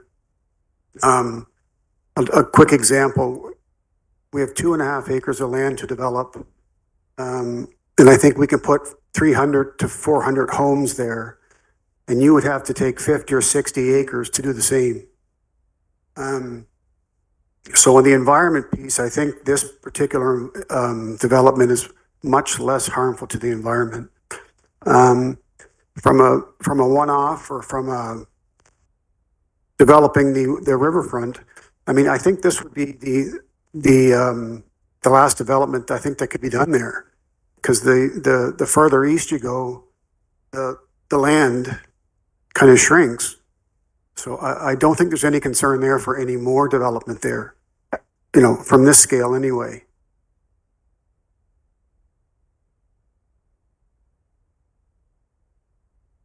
I'm wondering, maybe Bill, did you have, I think there were a couple of things that were stated that perhaps you could address.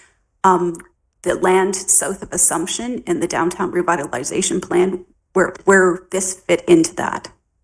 Yeah, the overall vision of the downtown plan, the lands south of Assumption were always intended to be the riverfront park, open conservation space that is owned by the city of Moncton.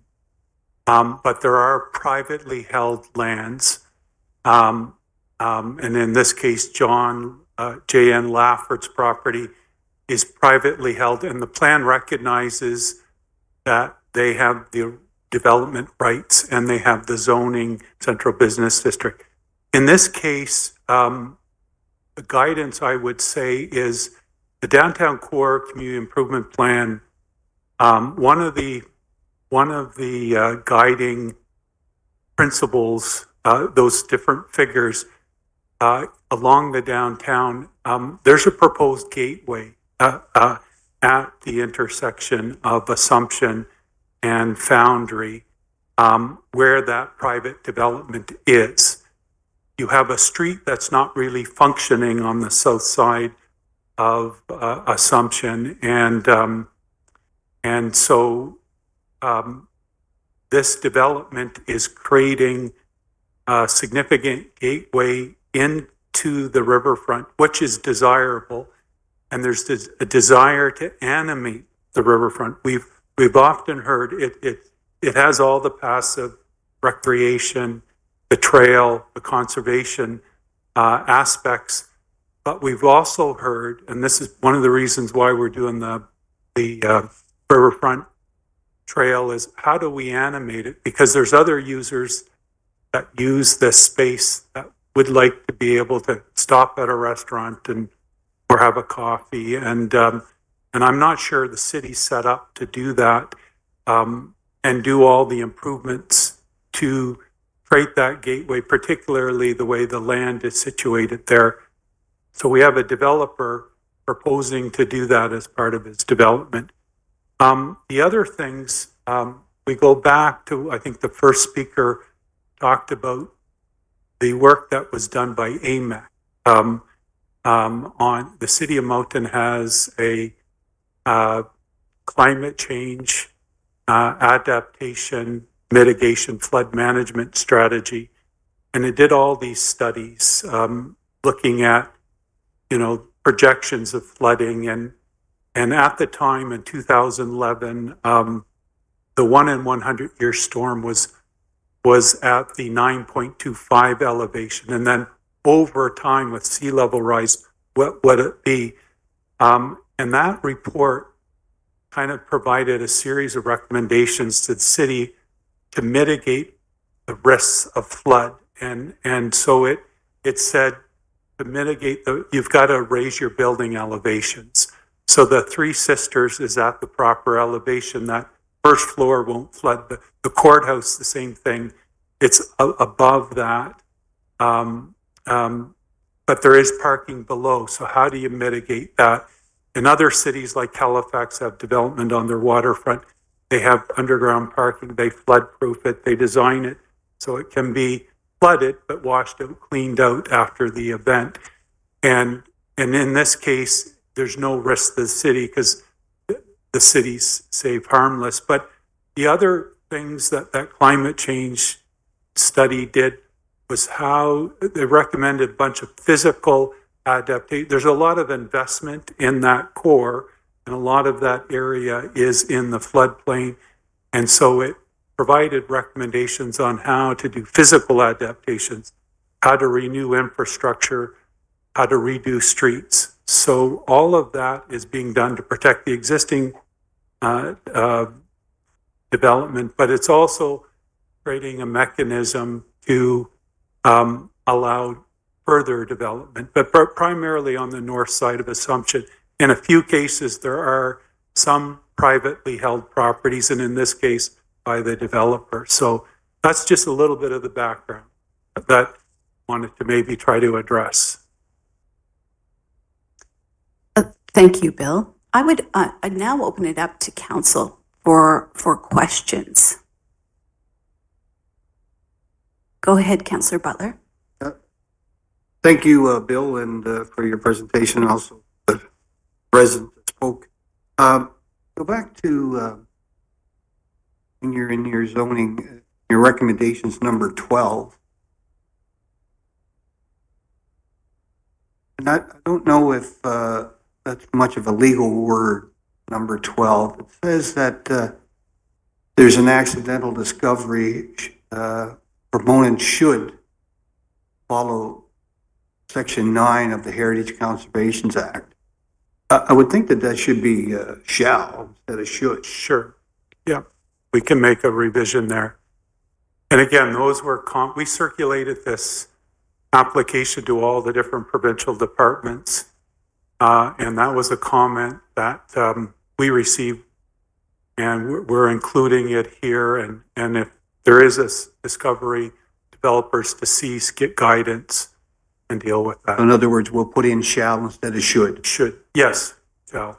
Yep. Thank you, Your Worship. Thank you.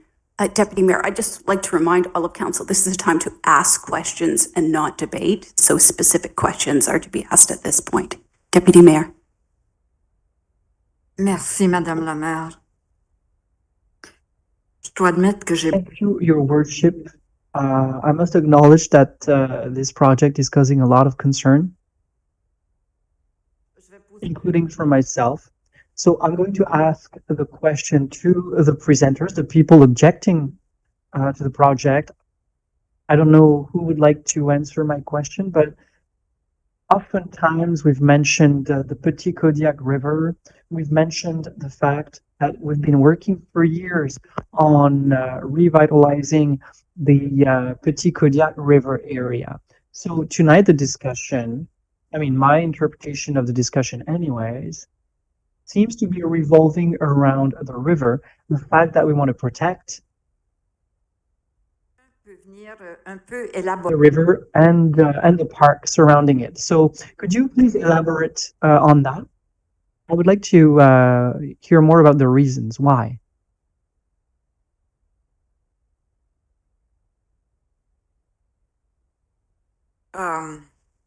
Oui, c'est sûr que la rivière a beaucoup été évoquée. For sure, the river was mentioned many times because the park exists because of the very river. The new bridges exist because of the very river. The trails as well are all revolving around the river. The buffer zone upstream of the trails are there because of the river. So if the river wasn't there, we wouldn't be here tonight. For sure, people who want to live downtown, who can afford to live in the downtown area, want to have a view of the river. They want to be on the riverfront. That's very well. But this can be done without reducing the size of this waterfront park, because what we're concerned about is that then there's a first project and people say there won't be another one, but in 10 years, most of us won't be around for many reasons. Maybe we can be convinced right now that no more project of more than 5 stories will be built there, no patios, no commercial use buildings and restaurants and bars and cafes. But there's no guarantees. And for us, it sets a precedent, and we don't want to see that park being reduced. Does that answer your question? Yeah, thank you very much. I think you have to see it yourself to understand that and to have experienced that. I think it's a cultural aspect that that's very dear to our hearts. Follow-up question, maybe Ms. Caron would like to answer. We talked about demographics. I'd like to try to better understand what it means, or what was not done as a democratic process. Like I mentioned earlier in my presentation, there's a fundamental issue at stake here, which is that of protecting a waterfront park, the Petit Kodiak River waterfront park. So the problem is that we are looking at the issue, and while we are mired as a person with a legal background, I can try to get us out of this mire, but of this quagmire, change of zoning areas, variances. I think this is all very confusing, while the fundamental question remains. And if we are truly concerned about safeguarding the park and obtaining the citizens' opinions in their diversity, and not just the opinion of promoters who just want to see it grow and whatever, and usually capitalists think more short-term than long-term, we don't really know where we're going. And citizens have the feeling that they were not fully taken into account in this discussion.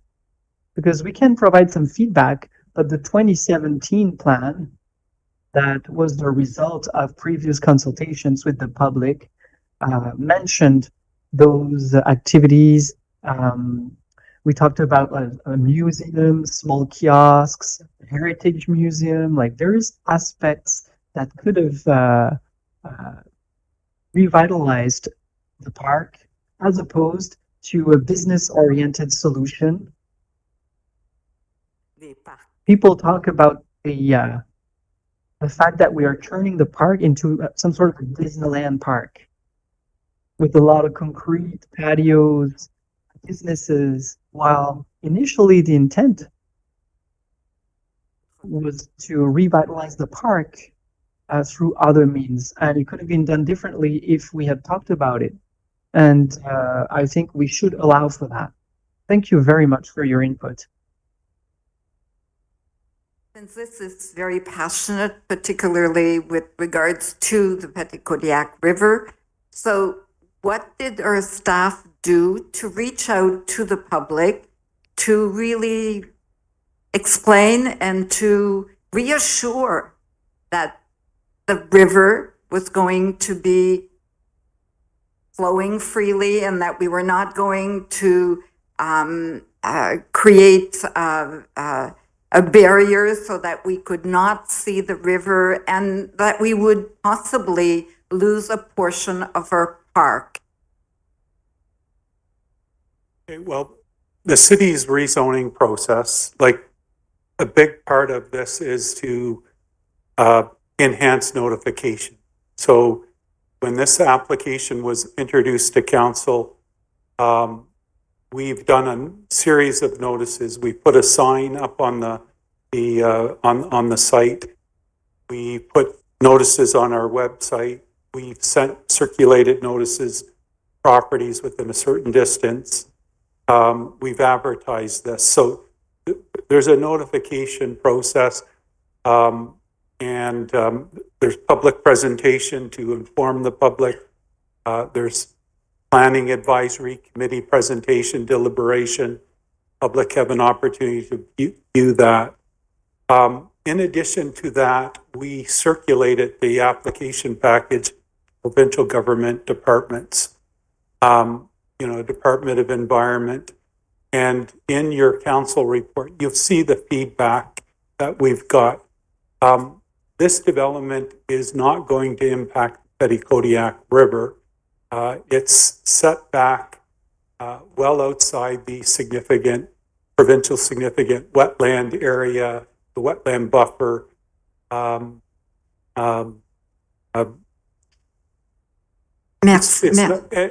in terms of view planes, the design of the building is created to act as a gateway, a publicly accessible gateway. The overall site plan enhances a number of entrances in.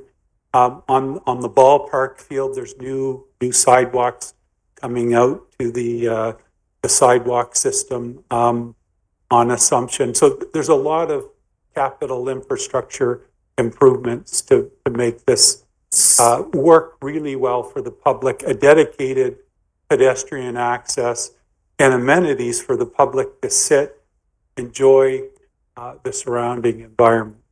Why could we not have a moratorium for a few months? I really understand. I was one of the first to support this project, and I still think that development is important, but I'm listening to the citizens, and some of their concerns are also very, very important. And as it was mentioned, if we live in a democracy, how can we fix this? We just go ahead and support the developer, or can we find a way to make some compromises? So your administration, which is made up of several departments, environment, sustainable growth and development, economic development, parks, legal department, there was a lot of rigorous review, and administration is 100% behind this recommendation. See this as a major improvement at this location. It will help make the park animated. It will provide infrastructure for people walking by, using the park. There's a lot of benefits, and it's fairly compact, and it's not sprawling out onto the riverfront park. There's a ditch area and a former street that's being assembled with the developer's land. It has very little impact on the riverfront park system, and there's other benefits. The developers agreeing to providing a certain 10 to 25% of affordable housing throughout the building. The sale of the lands, 10% will go into the housing reserve to help stimulate more housing projects for affordable housing. And then 90% is proposed to go into implementing improvements in the riverfront park that benefit the public. So there's a lot of benefits. And you have a master plan for downtown revitalization. If we want to revitalize the downtown core, we need to start densifying and creating economies of scale. This will serve as a catalyst for more of the development. And from a sustainable growth perspective, this is in line with your urban growth strategy to certain percent of development you're trying to create in the downtown. This will help facilitate more of that. Thank you. Do you think that the Riverfront Park master plan or the plan would have helped the citizens if we had had that before coming to council with this? I'm not sure it will. What I do know is young people, I know I've heard this as a criticism, people are asking to animate the riverfront and looking for amenities and services that are actually being proposed by this developer. And not everywhere, but in key locations. And then this is a location that won't have an impact on the overall open space and conservation objectives of the entire riverfront. But it will provide people who want a place to go and enjoy and then continue biking on the trail, or it's a stop. It'll provide amenities for people who just want to take a break and enjoy the view of the river. And so there's a lot of benefits here. But my last question, Bill, you mentioned affordable housing. This is not about affordable housing. No, but one of the a certain percent of the housing units, as I mentioned, will be dedicated for market affordable housing. And young professionals working in the downtown will be able to afford those types of units that the developer is creating. Merci. Thank you, Ms. Thank you. Are there any other questions? Councillor Edgett, go ahead.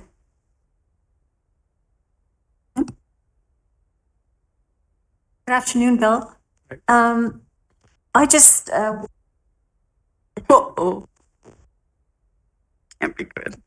don't touch. Sorry, no, it's working. Good. Is it? I think it's working. Maybe- A little don't touch. closer? Sorry. Great. Thank you so much. I won't touch. I would like to ask the following question, just to make it clear in my mind, I guess. With regards to the land purchases and land that we're dealing with here on the riverfront, we have this private parcel, which was owned previously by, I believe, Northumberland Dairies. Yes. Which was purchased by Lafford. Yes. Correct? So did the city in fact sell parkland to Lafford? Like, do we sell was it designated as parkland? There's two parts of the land that is being assembled. It's the south side of Foundry, south of Assumption. Right. So it's a street right of way that's not in an approved condition that can be used. So you're proposing to, well, you've sold that. Essentially, okay. You've passed a resolution. Yes, we already did this, yeah. And then the ditch area that sort of borders the Halbet's sports field outside the trail system, kind of an unimproved area, and council has agreed to sell that. And so the developer is going to then take this land that's in a very poor condition and actually improve it and create some amenities. You know, there'll be development there, commercial, but it will create dedicated gateway entrance through to the park with amenities for the public. So no matter what development would have gone there, there would still have been the question of what we do with the street beside it, Yes. and also this other parcel which had been designated.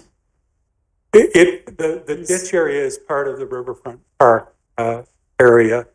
And that area has also had some challenges,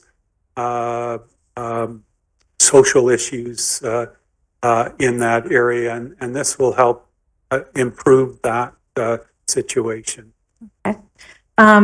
Did the other thing that we're dealing with, I think, and it's the extent of the development, and part of the rezoning that we're looking at here today is the actual number of floors, of course. Yes. Yes. So there may be some feelings out there that if we had approved something like we did on the corner of Von Harvey at a lesser number of floors, that it would be more acceptable to people. What was your thoughts as the urban planning department with the fact that this would be 17 floors instead of 6 or? Yeah, I mean, they're essentially following this. There's no height limit in the central business district. There's design. It seems to be, and I hear that saying that we've somewhere written that it would have been only so many stories. So there's design requirements for property that, like of this property, fronting Assumption. There's design requirements that at the street level, it can go up, anywhere from, it's got to be more than 1 story. It's got to be 2, 3, 4 stories high, maybe even 5. Then it's got to step, and then the zoning requires the building to step back 10 meters, and which is the podium design. Okay. Then it can go up, and there's no restriction.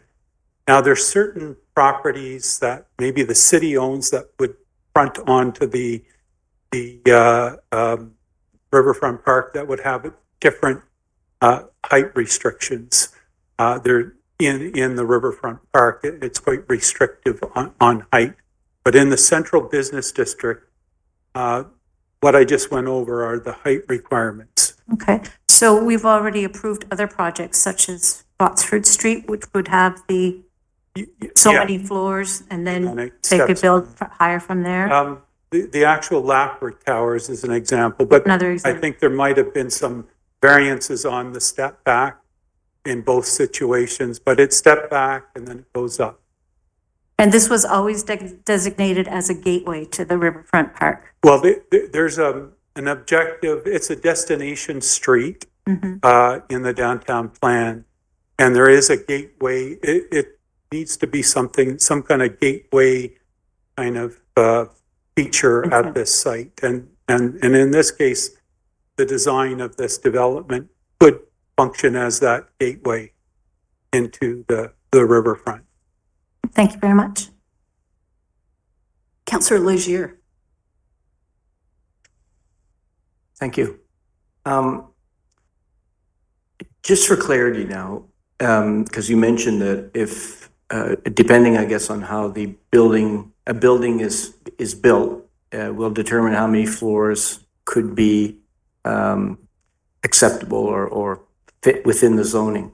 So if we were just to step back and simply look at the land that Lafford owns, okay? We also have the small street section, but just the land where the Northumberland Dairy property is or was, what could have been built there, and how many because that's a right to build there. So what exactly could that look like? And it seems to me Botsford Street is a good example. It's not very big, so I kind of look at that lot on the riverfront, could they, for example, do you think, how many, I guess, without putting words in your mouth, how many stories could be possible even without our participation in this at all? Well, probably a similar kind of, they design a podium and then they would step back 10 meters and then go up. And there's, you know, they can go, there's no limit on height.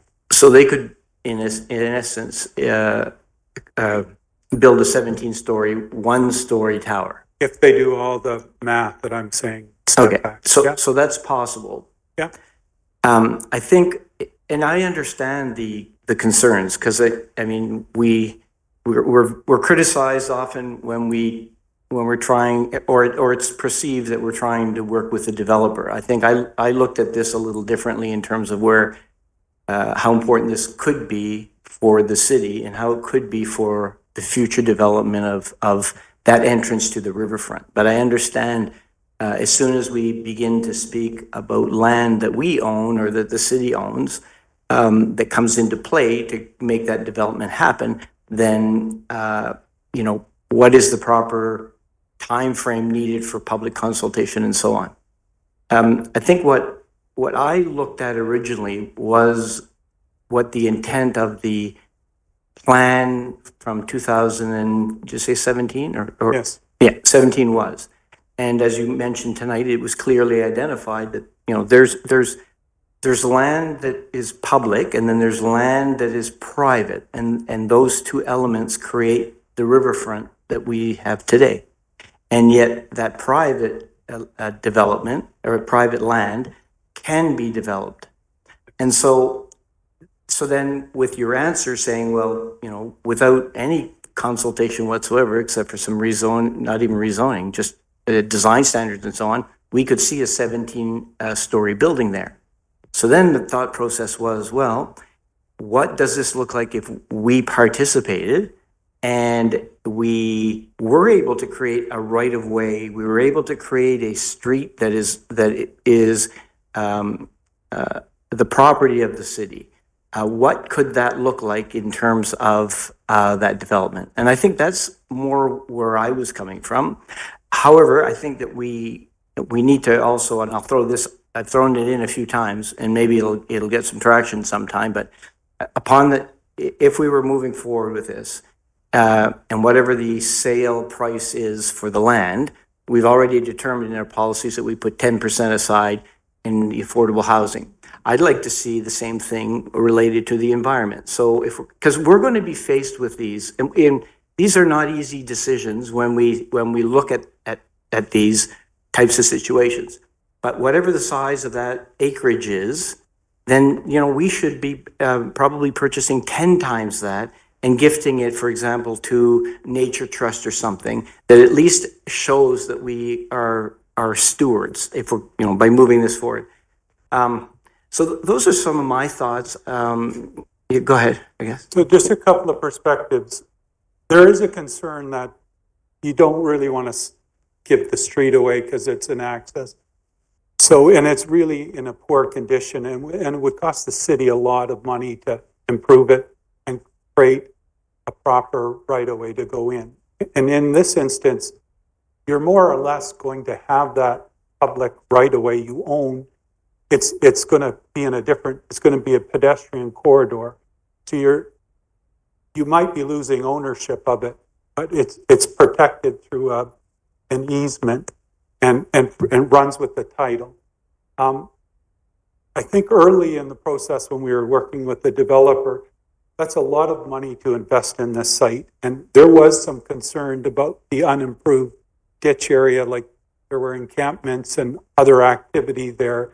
And do I really want to invest this money doing this development? And so part of it was, if I can improve the whole area, that was part of the evolution of the design and thinking early on. And that's how it ended up protecting the investment of the developer in a sense.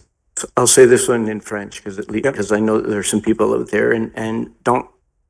Je comprends, mais ce que je voulais. I understand, but what I wanted to make sure was that For example, it shouldn't be a question of the cost of the street for the city of Moncton, for example.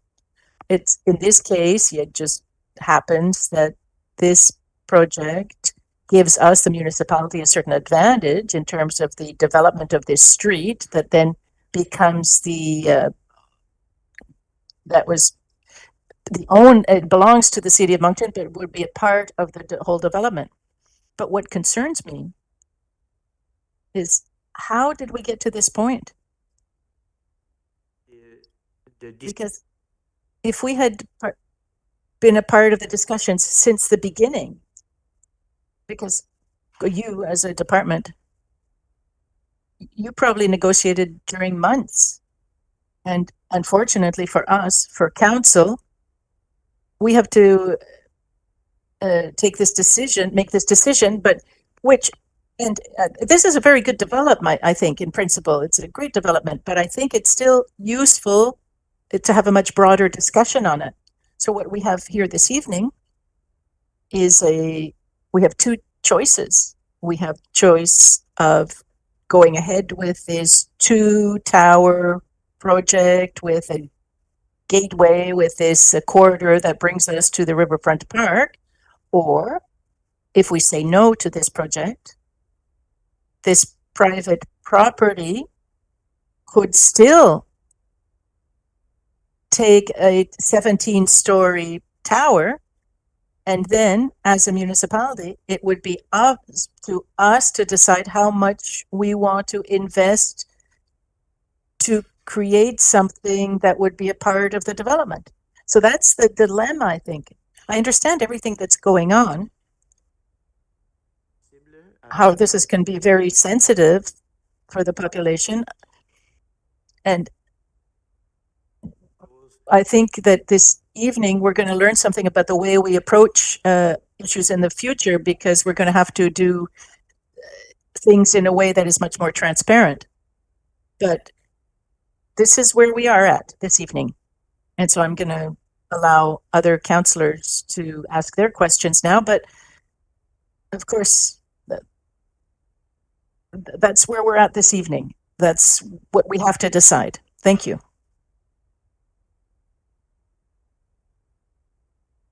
No response.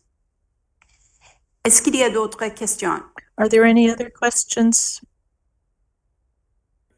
Thank you, Bill, for the presentation. And there's been a lot of, in the objections to councilors and the city about who assumes the risk for flooding, parking garage flooding, et cetera, the 1 in 100-year flooding event, the sea level rise, all those things come into the conversation. But it's been, at least in my view, clear in the documentation provided that those risks are being assumed by Mr. Lafford and in part with the city. I'm not quite sure of the split there, but I remind folks that and Mr. Lafford pointed it out, the amount of future construction along the Riverfront Trail. I'm a frequent user.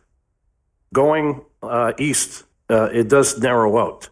You also have 2 condo buildings next to Rogers that are as close to the Riverfront Trail as you could possibly ever get. Yet they remain in good condition and are frequently rented or owned.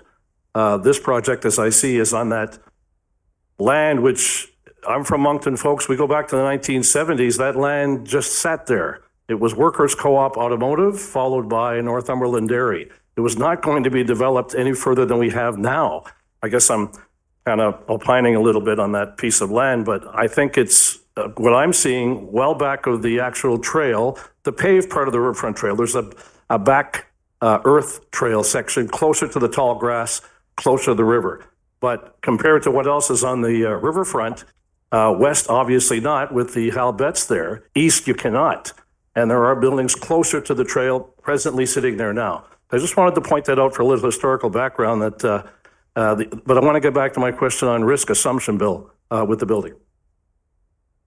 The developer is required to enter into agreement with the city of Moncton, and he saves the city harmless of all future claims, damages associated with any future flooding. So 100% of the risk is with the developer, but the developer engages an engineer and designs with various technologies, backwater valves, foundation proofing, employs alarm systems and notices and detection systems and to make it a safe environment. And if we do have any type of future storm surge, that would be, it's the climate change study that was done in 2011 predicts this is a very rare or unlikely storm event to happen. But in the event that it happens, and you see this in Florida, there's warnings like, they'll predict a storm. This has got to be a hurricane type of rain, storm surge, and all the key elements.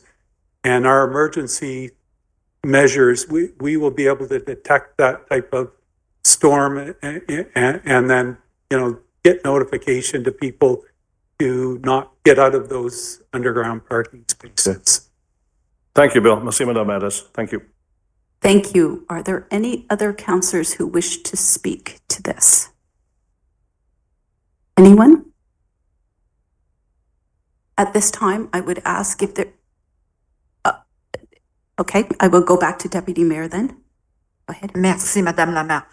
Bill, I totally agree with my colleague about the stewardship of the Riverfront Park. So how can we do that? How can we make sure that we don't have this discussion again next year? Well, your downtown core community improvement plan does have policies that reinforce that. So this is a area that's privately held and it's recognized for development, but the rest of it, it is the overall intent to protect it and not allow development, except for certain types of amenities that might be envisioned to support events and festivals and that sort of thing. And your riverfront master plan that's currently being done can help reinforce that as well. And that's an exercise currently underway. So. And can we have a guarantee that if there is any more discussion along the riverfront, that we do it properly? So we will explore more enhanced consultation for these types of things. Okay. Thank you. Anyone else? Is there anyone else? Okay, go ahead, Councillor Crossman. Thank you, Your Worship. Bill, on one of your slides, you had shown the two towers side by side, and you shown a vacant lot next to it. And you mentioned that it could be NB Power's property or it's privately held by NB Power. Yes. So to the Deputy Mayor's point, so when NB Power goes to maybe develop this site, which I could see as not being a residential building, I could see it being as a transition station or some power station on the riverfront, which is going to look a lot different than what council's looking at today. Yes. How does that conversation happen, and how do we put guidelines to make sure that because currently the Three Sisters, I think across or maybe at the bottom of the third sister, there's a transition. So, I mean, if we're going to not us, sorry, if NB Power owns the property, what rights do they have to copy that and put that there facing the riverfront? That's all, Your Worship. Thank you. So this is an important issue, and I agree with you on this. And other jurisdictions across Canada have design standards to mitigation walls and design it so that it's fully screened and doesn't create aesthetic issues for the surrounding environment. And so as you know, we're about to initiate the municipal plan review. So this would be an opportunity for us to work cooperatively at looking at that and work with NB Power to try to make sure whatever is proposed in the future works from a design and aesthetically does not create incompatibility issues with the surrounding environment. Is that all, Councillor? Yes. Okay. Anyone else? If not, I will turn it over to the public. Is there anyone who wishes to speak, has a question that has not been covered? Yes, go ahead. Please state your name. Hi there. My name is Martin May. I'm a local property manager. So I manage residential buildings and I work with organizations like the Harvest House to provide affordable housing for the community. So I would love to say that I'm very pro this project. So first of all, because right now the vacancy rate in Moncton is sitting at 1.2% according to CMHC data. So I personally have freed up quite a few units because some of my tenants have decided to move into the Three Sisters building. So that freed up more units for the general public, for people that want to pay a lower rent. So I think this is a phenomenal project to cater to young professionals, cater to people that want a premium product. So that's going to free up more units for the rest of Moncton. So that's my point number one. I think just looking at the supply and demand, I think any housing development project, especially of this product, is very attractive. It's going to cater to a need that's not been met in Moncton. Secondly, I think this is a great design, mostly because of a concept that's commonly known as 15-minute neighborhoods. So I love that a lot of the amenities, such as a coffee shop, such as some retail business, will be on the ground floor level. So in cities like Ottawa, they are very much doing densification. So they're trying to have all of the amenities to be within a 15-minute walk. So I think having a project like this, it's going to get us to be a more progressive, a more future-seeking city. So these are the 2 points I would like to bring forward. So I urge you to consider proceeding with this project. Thank you. Thank you, Martin. Is there anyone else? Yes, go ahead.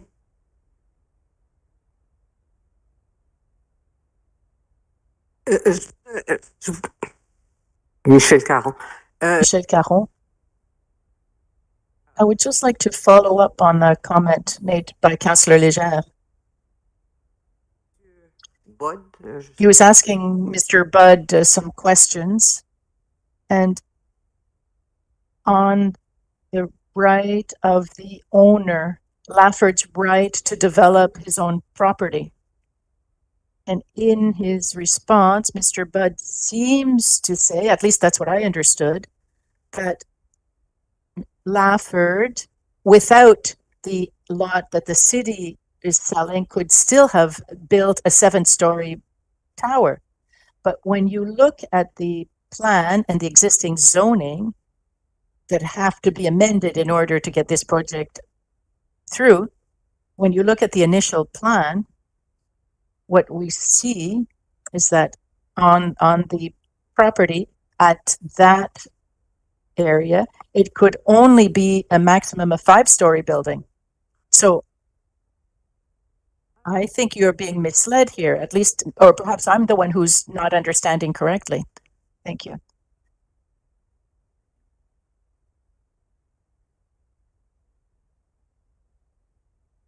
So there are design guidelines in the riverfront district, and it talks about 2 areas. It talks about assumption, and it talks about the height generally, and I'd have to pull out the plan, but it would require the height of a building to be 3 to 5 stories at street level, and then it can meets the proper step back in the zoning and could go up. Now, that same plan talked about, if you recall, it talked about creating a design review committee, adopting more comprehensive design guidelines, and implementing a bunch of other stuff in the zoning bylaw. We never proceeded with creating a design review committee at the city or doing more comprehensive design guidelines. But that same section also talks about limiting where there's property that fronts onto the riverfront that exclusively serving the riverfront area. It talks about limiting the height, I think, to 2 stories. Okay, but the zoning hasn't been created to reinforce that. Currently, I think the riverfront zone limits the height of a building to 4 meters. So there are policies, but with regard to lots on assumption, that 3 to 5, and then you step back and you go into your zoning bylaw for the central business district, it points to a certain section in the bylaw that shows you how to deal with height. So that's your height requirements. Thank you. Are there any other questions at this time? Councillor Leger. Yeah, so then just for clarification, Bill, nothing was put in place to enforce it. So therefore, as it stands, when you're talking about having at the street, let's say between 1 to 5 stories, be similar to the Hyatt over there, I guess, where they set it back and then they built. So that is allowed. Yeah, like right now in the downtown, you have to have a minimum of 2 stories. You can't really have a single story. And then you're going up, you know, in this case. But on this lot. On this lot, on that lot. He can go up, I think it's 13 meters. So that, depending on how, like the zoning allows him to go up to 13 meters. So I'm looking at 3 levels or 4 levels. And then he's got to step back 10 meters and then he can go up. And so that's what the zoning requirements are today. Okay. I do admit it is confusing. I can see where, you know, you're looking at that and you're anticipating 4 to 5 stories max, and then this concept of well, the design guidelines talk about design guidelines. You know, up to 4 or 5 and then stepping back. In this case, it's along a property that fronts Assumption, and the zoning, it's central business district, and it can go, like as I mentioned, up to 13 meters, and the 2 stories is within that. They step back and then go up. So I guess, you know, just to close, it's sort of coming down to we have a project with 2 17-story towers, but the part of the project creates that gateway, the street that becomes, following the project completion, owned by the city of Moncton and stays. No, you're selling the street to the developer, but what I was trying to make the analogy is currently it's a right of way and it goes to the riverfront. You're more or less getting a dedicated right of way forever. When you look at the conditions, the developer's required to maintain a public pedestrian right of way, and it's registered as an easement through the property, goes underneath the pedway between the 2 towers and connects to the riverfront trail. So that is forever in this development. I think I understand that, but the difference is with this project, all that gets done. If the building on, let's say, the 117-story tower was built, we would still have to do something with that street right away that we have, would we not? And so we would have to invest in infrastructure to be able to accommodate the development that's there. Am I correct? And without talking about the little other remnant of land that we are. Possibly, yes. Yeah. Okay. Depends on the final concept. Okay. Thank you. All right. Last call. Any last questions? Seeing. Yes, please come ahead, Mr. McKay.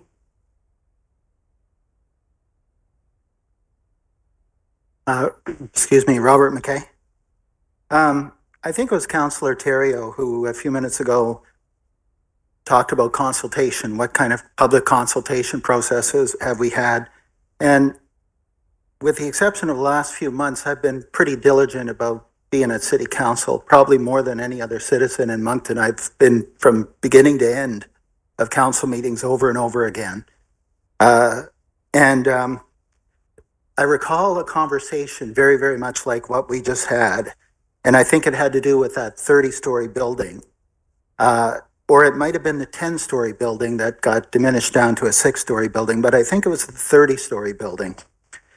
Bill Budd said in response to Councillor Terrio a few minutes ago that we would or we could look at enhanced consultation. But we said that. It was said months and months ago that we could do that or we would do that. So my question is, unless I'm insane and I'm remembering something wrongly, this was many months ago on a hugely important building. So, Bill or anybody else, have we done anything on that idea to enhance consultation back at that previous time when we said that we could do that?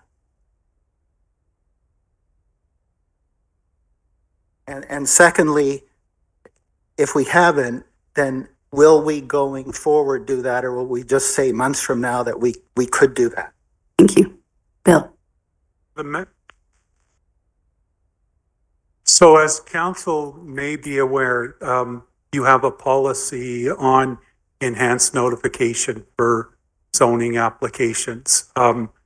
So that would be the mechanism to explore enhanced consultation. And I think several months ago, I did circulate, there was a preliminary proposal to do enhanced consultation. It was dealt with a couple of years ago by council, and we ended up just focusing on enhanced notification. And do we want to revisit this? And so this is something that council will need to provide direction on, and we can certainly go there. Thank you. But we need to kind of look at that policy with council. Right. I'm going to cut off now because this is another topic, but is there anyone else that has a concern about this development? That is where I'd like to focus.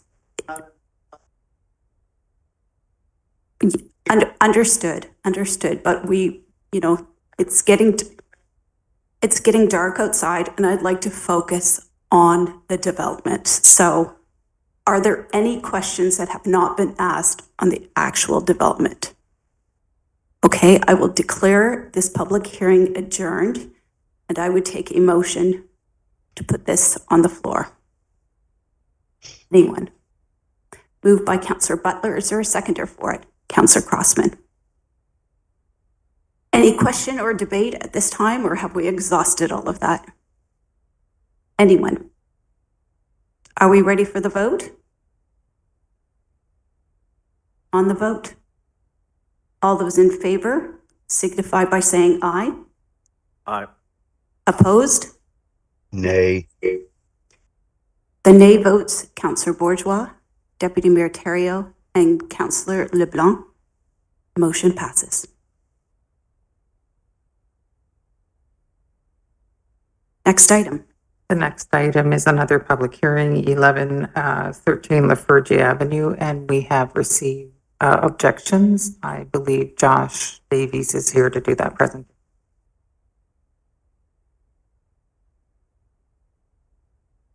Good evening, Your Worship and Council.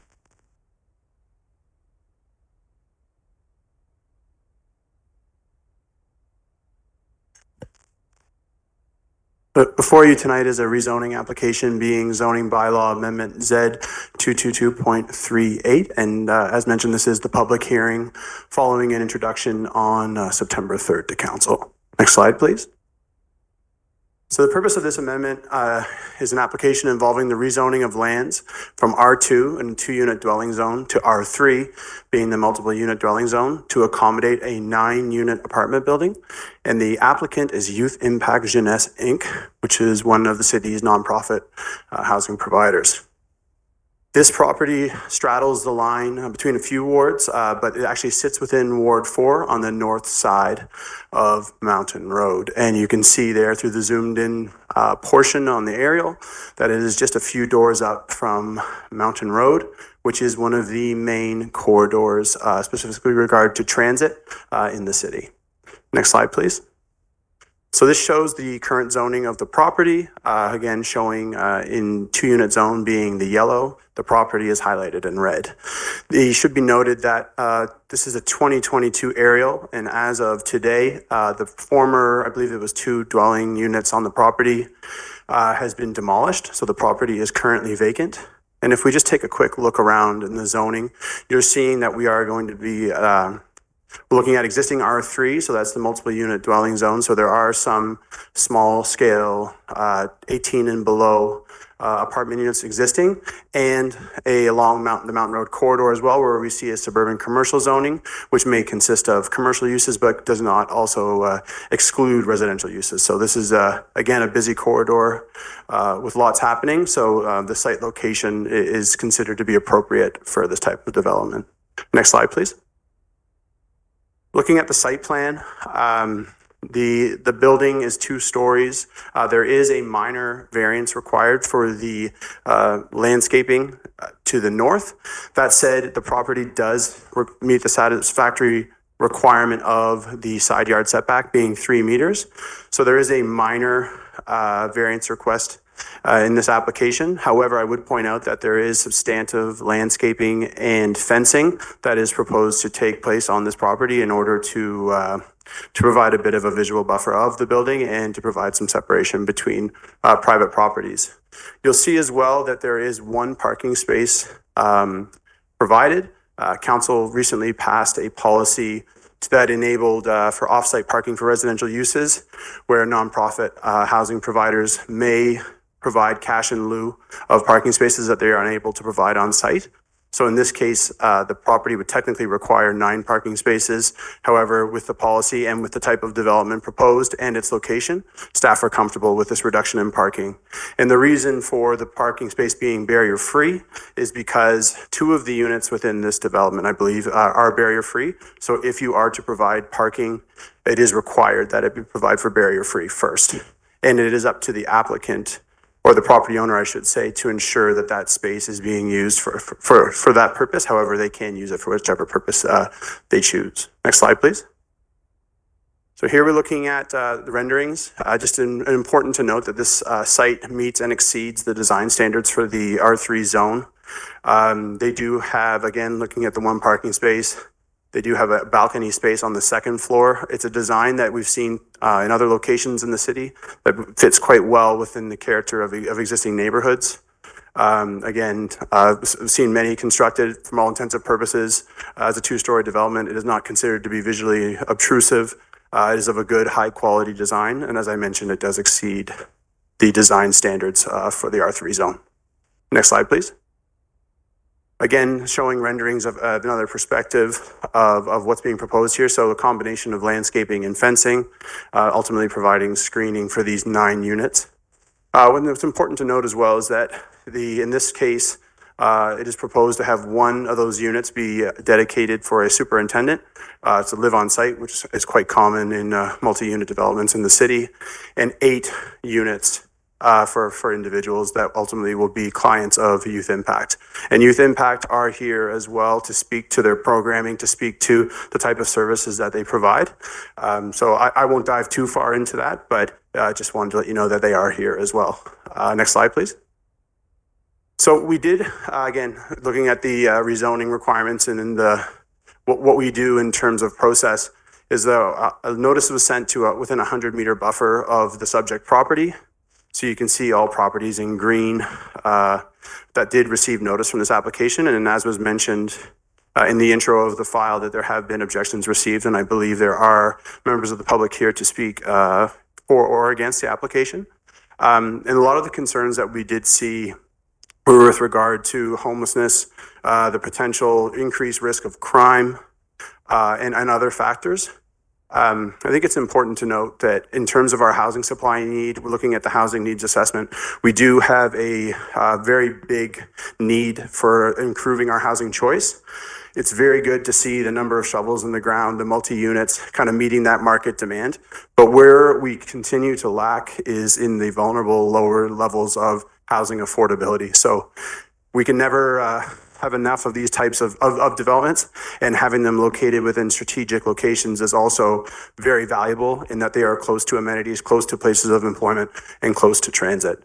And another key point, and I think Youth Impact will touch on this as well, is that a lot of the potential clients that will be moving into this area are aging out of existing programs that would protect or would cover them or would give them some sense of housing security.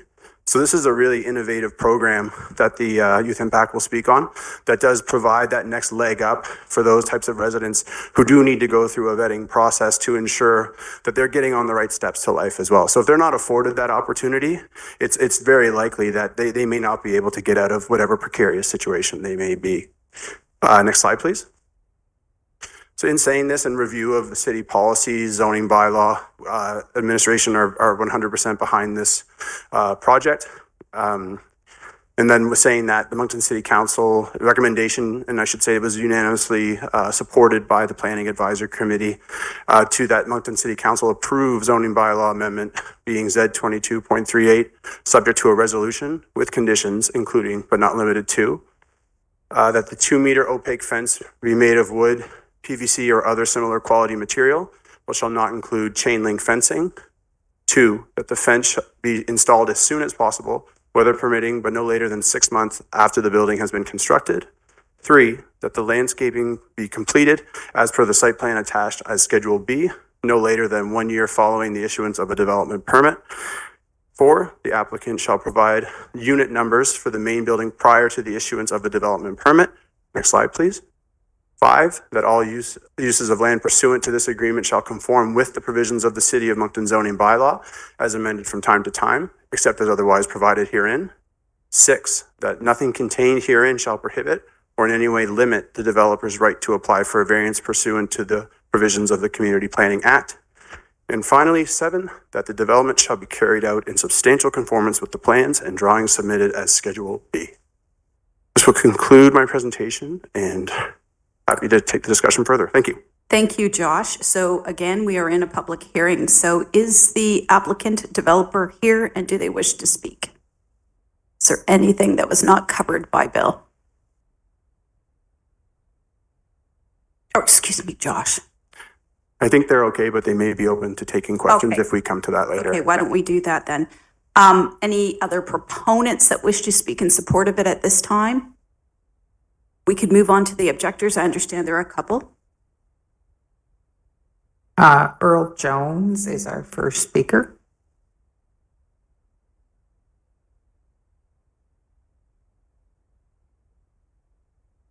First of all, I'd like to thank you for the opportunity to speak, Madam Mayor and Council, on the rezoning. I'd like to say that what I know of the Youth Impact Genesis, that they do good work, and I thank them for that. But this is not a good idea to build in this area of town. You're only 300 meters away from Alliance Center, which houses the homeless. We in the neighborhood were never asked if this was okay, and it isn't. Since this has happened, I understand there hasn't been one house on our streets in our neighborhood that hasn't suffered from the loss from their baby barns or their house. Now, not all homeless are thieves. I'm not saying that. But a lot are, and they are because they have addictions and they need to steal in order to get what they need to feed their addiction. Now, these teens, I believe, that are going in here are troubled teens and can be very vulnerable.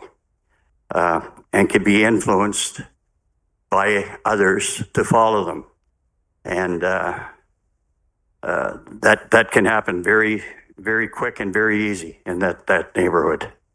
I personally had my car, my baby barn, my house, which is now under rentals, broken into multiple times. They've even stolen a ladder off my fence. I guess my point is, trouble has been dropped in our neighborhood, and we don't want or need more. This apartment building should be put somewhere where the teens have access to buses and can go to school. And I think maybe an industrial park might be the answer.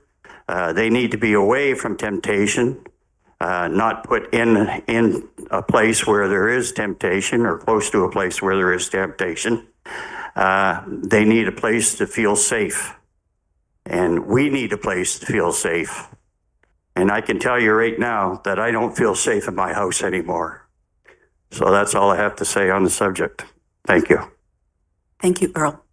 The next is Tracy Smith.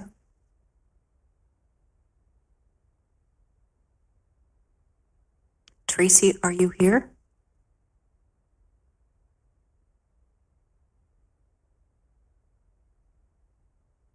Okay.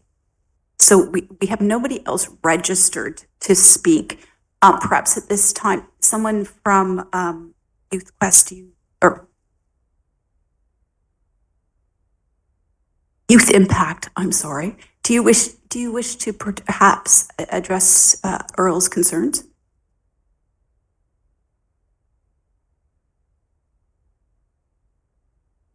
And maybe just give us a bit of detail about the kids that will be living there and what the setup will be. Sure. Oh, sorry, tell us what your names are first. My name's Tracy Cormier, and I'm an associate director with Youth Impact Jeunesse. And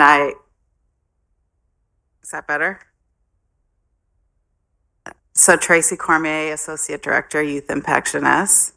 And I'm Amanda Fielding. I'm the manager of the current existing transitional housing program. So Amanda can talk specifically about the new transitional housing program that we're talking about tonight, but I can talk a little bit about the agency. So the agency's been around in our community since 1985. We operate a number of homes throughout the city and across the province. Something that many people probably aren't aware of is we have a similar home and it is 450 meters away from the current home. So I think that's something that we're proud of, and I think it's something important to note that, like I said, most people probably don't even know it exists because it doesn't create any problems. It gives youth in our community an opportunity to move forward and to improve their lives. Amanda can talk specifically about the program. The current program houses 8 youth. We have beds for 8 individual youth, and the expansion would allow us to house 9 more. It's important to say that it's a self-referral program, so anybody can refer to the transitional housing program, be it schools, be it somebody, their cousin is struggling, they can give me a call. It's a voluntary program, and it is a goal-directed program.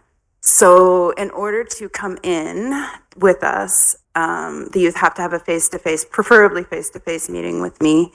I meet with them, I explain the program to them, then they make the decision if it's something that they want to do, which very much increases, their desire, their want, and the work that they do in the program. We are a goal-driven program. So the youth are actively working on goals with activity steps while they're with us. In the current program, they can stay for 3 months to a year. We may be able to extend that a little bit with the expansion and being able to have more beds available to the youth in the region. There are staff that work with the youth, and they work directly on the goals that the youth are working on. They generally meet with the youth daily, depending on their needs. Sometimes it could be a couple times a week. Sometimes it could be daily. So the apartment that is allotted for the superintendent it's going to be more than just a superintendent. Our hope is to provide them free accommodation, so free rent for an adult that has been vetted and can be kind of a mentor or somebody there for the youth when the staff aren't on site. We also have an emergency on-call system. So if staff aren't actually on site at either program, they'll be able to get a hold of a staff member to help them with any issues that they need to go through. In the program right now, the 8 youth that we have, they have to be working or going to school full-time or actively working towards that. So job searching, doing a job readiness program, or in school full-time. The majority of the kids right now are in school full-time, and we're in Trimble's jurisdiction, so that's where most of them go. And then there's an aftercare for when they're done with us. We will support them for as long as they need. We say it's about 4 months, but generally we're with them until they don't really need us anymore. They always call. The beauty of the program is we're allowing kids to be able to go to school with the market rent right now. Kids can't be in school and renting their own apartment. So this is allowing them, and why I say that we may extend their stay if they're still in high school, something like that, because we can't, they just can't do it. I think also it's important to note that this location is ideal because it is close to schools, like Amanda said, close to Trumbull. It is a few steps away from bus stops, from many job opportunities for the youth, like at the fast food places and grocery stores. So that's really important to for the location. Terrific. Thank you, Amanda and Tracy. I now open the floor to council. Are there any specific questions that council may have? Go ahead, Councillor Leger. Thank you for the background. In the current buildings that you have, they're usually a building, and I'm suspecting that people are in individual rooms. So this development, though, will be individual apartments, right? So you'll have 7 apartments, and then you'll have 1 for a superintendent. 8? 8 apartments and 1 for the superintendent. Yes. So I guess I'm just trying to get an idea in terms of would some of the students you're working with now be transitioning into those? And one of the concerns in the neighborhood will be, of course, it's different if you're in a building as opposed to you have 9 individual or 8 individual units, and as much as you have safeguards and on call and so on, that's the concerns. However, you did mention the criteria needed to be able to acquire the apartment and so on. So maybe just speak to that, because that's a real fear, and that's brought on by other maybe initiatives that people compare to, which are not fair in terms of what you're doing. So you're saying that the fear is because they're in individual apartments as opposed to sharing accommodations? Well, there may be that, and then there's also they were, they're students, but people don't necessarily distinguish between the student that is trying to better themselves and get an education and so on, to what we hear all the time, which is people are homeless. And this is going to be, and you heard it in some of and probably seen in some of the objections. So maybe to address that, because it all gets brought together, but it's not fair. So maybe just make sure that people are clear. Due to the nature of the program and it being voluntary, the requirement is that they are actively working towards something while they're with us. There have been instances, and even after, chances in trying and working with the youth has decided that it's not the program for them, and then they leave because they don't want to follow some of, the guidelines and the rules of the program. And there are also times where at some point, it's just not working out, and they're asked to leave if they're not working towards the goals, because it is a goal-directed program. Okay. I think it's, this is a real good opportunity to house and give people an opportunity to get an education and to be productive. And so, but I just want to make sure that, people understand, and it's always nerve-wracking. So I also expect that as your organization, much like what other organizations have done, when development like this happens, if it's approved this evening in the area, you will work with the neighbors and introduce yourselves to the neighbors. And because a lot of that is the anxiety in and around not necessarily your project, but everything else that's happening in the neighborhood. And automatically the anxiety level rises. So I think that is a really good step, and I wish you well. Thank you. Councillor Richard. Merci, Madame la Maire. Sorry I'm not with you guys there tonight. actually Thank you, Your Worship. and answered most of my questions. So I'm just really happy that this is happening. I think it's a great initiative. And I mean, the mention of some of these residents that would, I'm calling them whatever, maybe your clients that are going to come in and live there. Like you said, if it doesn't work, it doesn't work. And, you know, they'll have to find, I guess they'll have to find another accommodation or something. So, but you're offering so much to them to get on the right track and find their way. Not everyone's had that chance. So thanks for being there and doing that with them. And also, so you say that you have another one 450 meters away. Have you had any complaints from people around you, from your neighbors? No? No. That's awesome.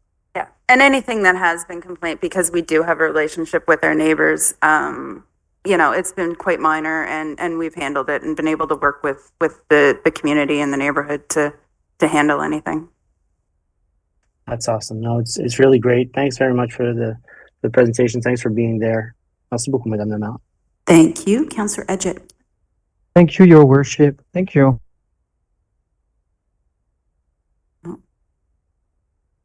Thank you, Worship. My question is, I'm from the organization and you have been around since 1985.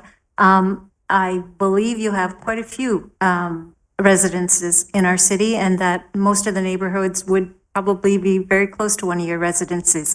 Could you give us an idea of how many residents you would have in the city? In the city, we have 8 different residences throughout. Well, one would be in Dieppe, but the other ones are all within Greater Moncton. Did you say 8? Yes. Okay, thank you very much.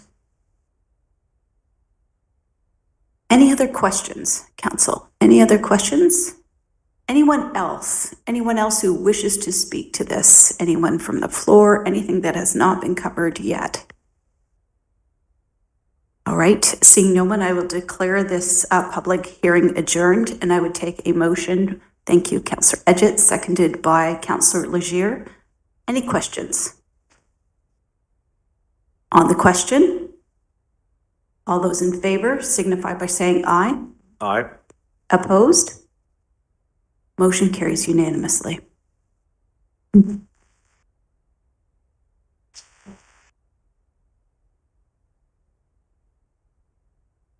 The next item is statements by members of councillors, exposé des membres du conseil. Yeah, Councillor Butler, go ahead. Yeah, thank you, Worship. I'll make it very short, but I wouldn't feel comfortable if I didn't mention the passing of the former Chief Greg Cahoon. He laid to rest today. He was the Chief of Police for the former Moncton Police from 1975 to 1997. I want to thank his family for sharing him with us and for keeping our city safe. He will go down as a part of history for the city of Moncton, and he was laid to rest again today, and like I said, in a Christian burial. Thank you. Thank you. Anyone else? I think we can move on. There's nothing under reports and recommendations from committees, private meetings. Il n'y a pas de recommandations des comités, réunions, et tout.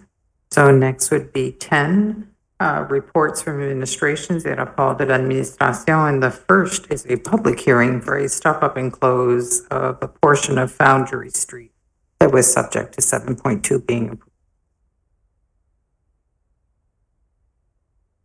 So is someone taking this one? Keisha. Keisha. There you are.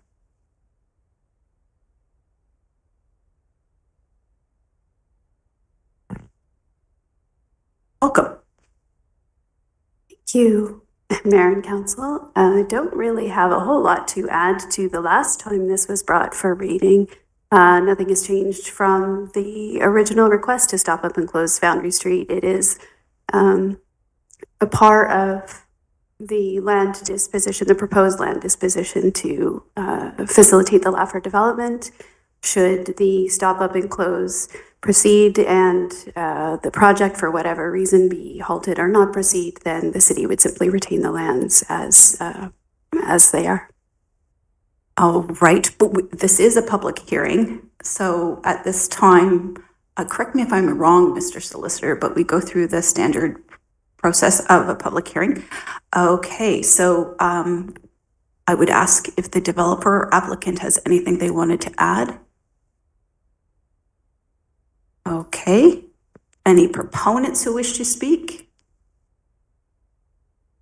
Any objectors who wish to speak?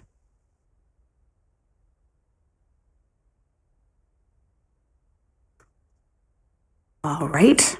Members of council, any questions? All right, then I will declare this public hearing adjourned and I will take a motion. Thank you. Moved by Councillor Legier, seconded by Councillor Edgett.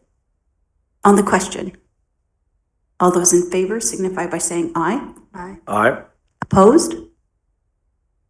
Motion carries unanimously. Thank you. 10.2 is a request for proposal RFP 24036 credit and debit card processing devices and services. And the motion before council this evening is that Moncton City Council approve the award of request for proposal RFP 24036 credit and debit card processing services to the highest scoring proponent, meeting all terms and conditions and specifications, being Moneris for a 5-year term representing an estimated contract value of $1,459, including HST at 15%, with the option to extend the agreement for up to 2 additional 5-year periods, and that the mayor and the city clerk be authorized to enter into said agreement and affix a corporate seal thereto.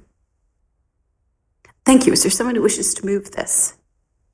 Thank you. Moved by Councillor Legier. Is there a seconder?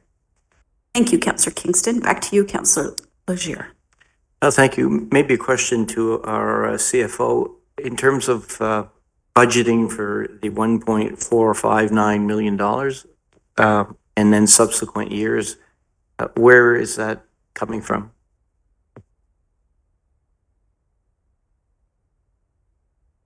Good evening. Those fees are already embedded in our current operating budgets, and we do not anticipate them increasing over time. So they're already accounted for. We don't anticipate any change to the cost of residents or to the citizens for or taxpayer. So when you went to the request for proposal, and there were 3 bidders, I think Moneris is the top bidder. When you say there's no extra cost, is it because it was anticipated that it would be in the realm of $1.459 million? Would that be correct?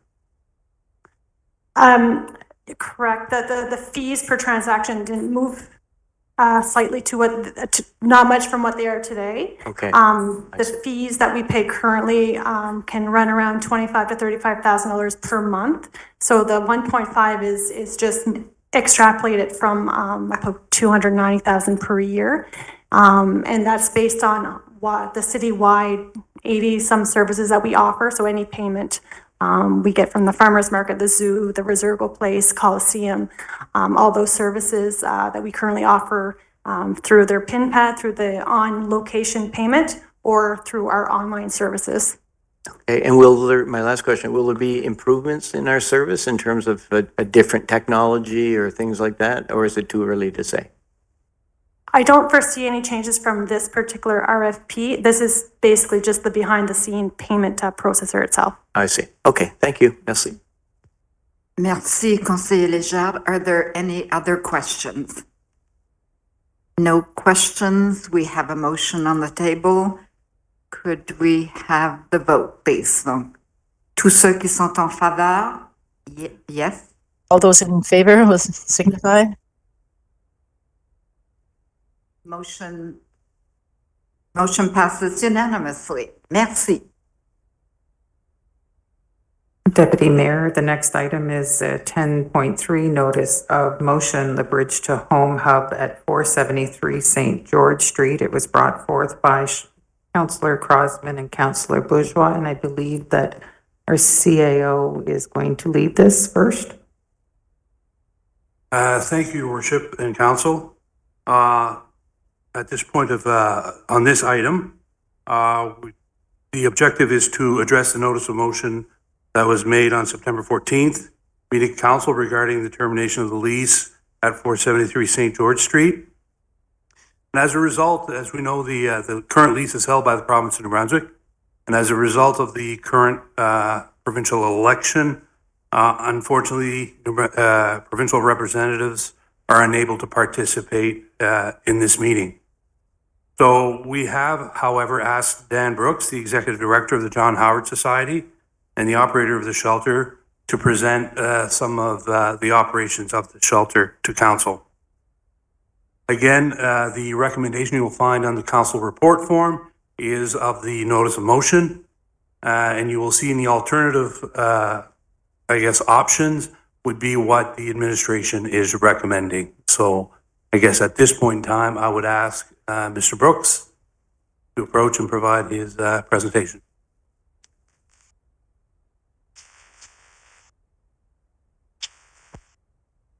Thank you.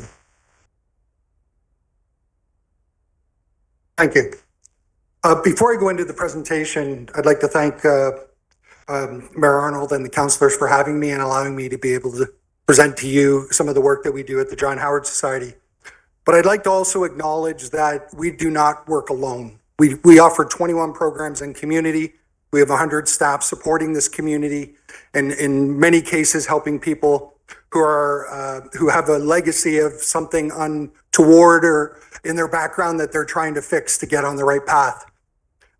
It's really important to know that it doesn't matter who we're supporting, that there's another agency, another community partner typically helping us help that individual get to where they need to get to.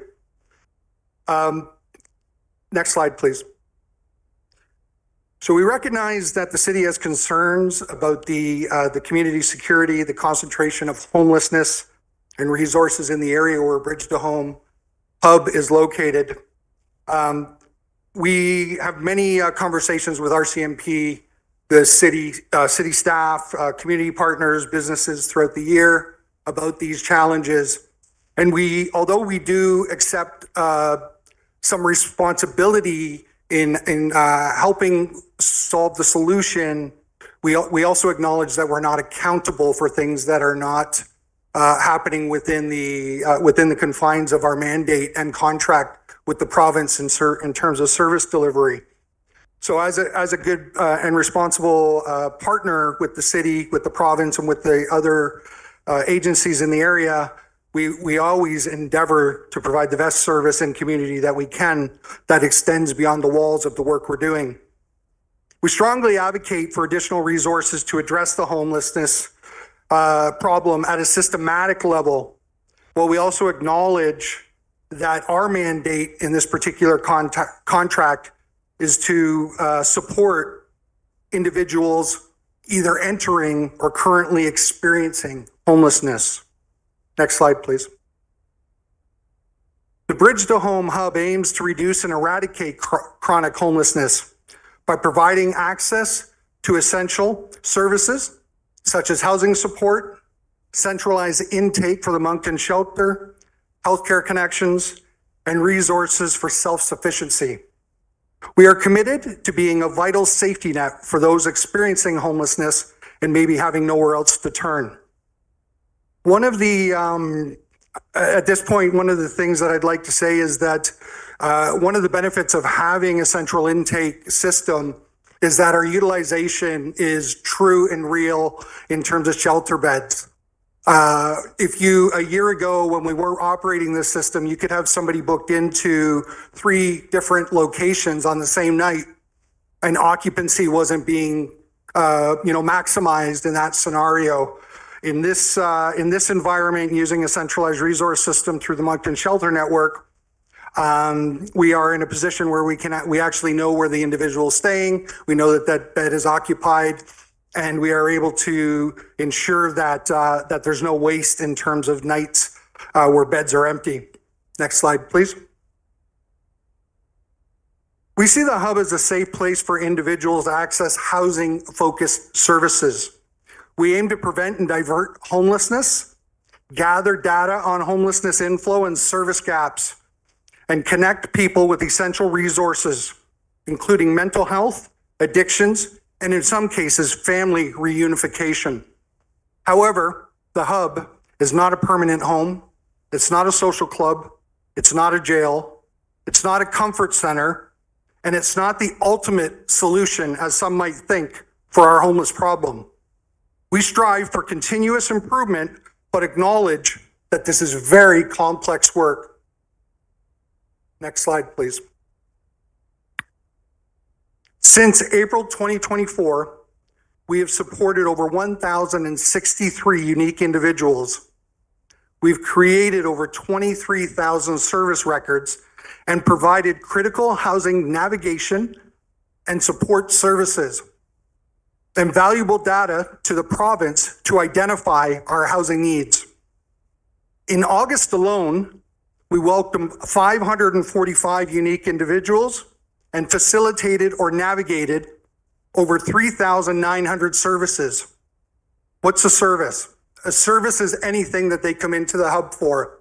If they need to see the Y Reconnect program, if they need mental health supports, if they need nutrition, if they need a bathroom break, if they need wound care, if they need first aid, all of these things are identified in the HIFIS, which is a national system of which we are obligated to put that information into. I'll also note that although a lot of our information is data-based, on a daily basis, our staff are responsible for over 60 data points in every 24-hour period. That's because we want to collect the information to identify where the future of homelessness can be supported. These statistics, however, only tell part of the story. Let me share a real story that demonstrates the transformative power of the Bridge to Home Hub. The Bridge to Home Hub officially opened in November 15th, 2023, with a small but dedicated team of 5 individuals. Within a week, we expanded our operations to 22 hours a day. Now, if you were opening a business and you had to work with that time frame, I would suggest that that would be a tall order. With the John Howard Society, we stepped up. Was it perfect? No. Could things have been better? Yes. We had some challenges with the building, things like that, but we rolled up our sleeves and got to work. We expanded, as I said, our operation to 22 hours a day, 7 days a week. This included holidays, emergencies, snowstorms, power outages. In those early days, our services were limited as we transitioned to full-time support. We didn't have internet for some time. We didn't have our cameras, beds, blankets, everything. We had a week, but we worked it out. So support reaching individuals who had previously been overlooked, including those living in encampments, on the streets, coming from incarceration, or hidden elsewhere in the city. In this particular situation, and the story I'm sharing with you, we welcomed 2 guests, K and L. By early December, our out of the cold shelter, for privacy, we'll refer to them by their initials, as I said, K and L.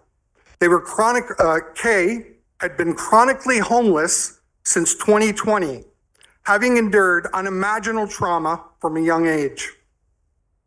Far more than most people could ever fathom. When we first met Kay, she was 7 months pregnant, a result of yet another painful chapter in her life. Her partner, L, was also facing the after effects of severe trauma. She had lost her children and been homeless since late 2022 after Child Protective Services intervened due to her loss of stable housing. Can I get some water, please? Thank you. Over the next 2.5 months, our team, alongside the other community organizations, doing everything in our power to find housing for Kay before the birth of her child. Kay had once struggled with substance use, resorting to a life on the streets due to her inability to navigate the traditional shelter system. However, when she learned she was pregnant, she made the courageous decision to prioritize her unborn child, quitting substances, using in hopes of securing stable housing to keep her baby. Despite our relentless efforts, reaching out to private landlords, pursuing subsidies, and advocating through every government channel, we repeatedly came up empty.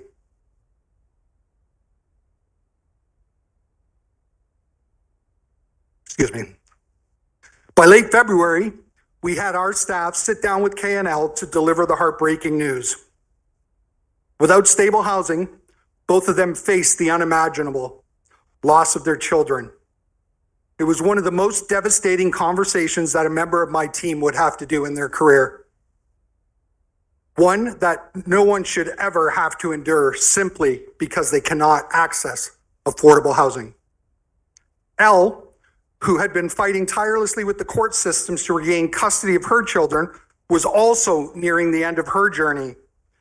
The prospect of losing their children permanently, solely because of the housing situation, had taken their toll on both of their mental health. With the circumstances weighing heavily on them, KNL's well-being began to decline. And then after more than 63 days of full-time case management, advocacy, countless hurdles, something remarkable happened. On February the 28th, KNL were approved for supportive housing. On March the 5th, they moved into their own apartments, each with a space to work toward rebuilding their lives and their families. A mere 15 days later, on March the 20th, Kay gave birth to her healthy baby. And against all odds, she could take her child home. 6 months later, Kay continues raising her child, her 6-month-old baby, and remains in full-time care. Elle, having regained custody, and is preparing to reunite with her children full-time in the coming weeks. Both women are sober, actively participating in counseling, and working together to heal from their past traumas. Their transformation was not only a result of housing, it was the belief in their potential that the hub helped to instill in them. For years, KNL had been failed by the system, and that had been fragmented and left them bouncing from shelter to shelter. It wasn't until they came to Bridge the Home Hub that they found the stability, the advocacy, and most importantly, the belief in themselves that empowered them to push through seemingly insurmountable obstacles. KNL's story is just one of the many successes of the hub. But it's a powerful reminder of what's at stake when we fail to provide comprehensive services and support to our most vulnerable citizens. Without the Bridge to Home Hub, these two mothers would have likely lost their children forever, not due to neglect or love, but because of lack of housing. Why is the continuation of our service is not only essential, but it's a matter of justice. The hub offers more than shelter. It provides hope, dignity, and opportunities for people to reclaim their lives. We urge you to recognize the profound impact of our work to ensure that the Bridge to Home Hub remains a lifeline for those who need it most. Together, we can prevent more heartbreaking losses and create more stories of resilience and renewal like that of KNL. Next slide, please. Closing the hub would mean the loss of 60 shelter beds, 50 reception and warming center spaces, and leaving our community vulnerable as the winter approaches. In addition, over 45 staff members would face unemployment uncertainty. There's no immediate alternative or plan B in place. Though discussions are ongoing about a new location, retaining services at this location is essential to ensuring the community's safety and well-being. We urge the city to continue to partner with the community and to keep these vital services intact until a more permanent solution is found. Next slide, please. Although we have no control over the fact that John Howard is occupying the space that the seniors have, I want to put my support in their corner and say that we too believe that they should have a space to be able to use. But for the time being, Bridge to Home Hub is critical to our community's effort at reducing homelessness.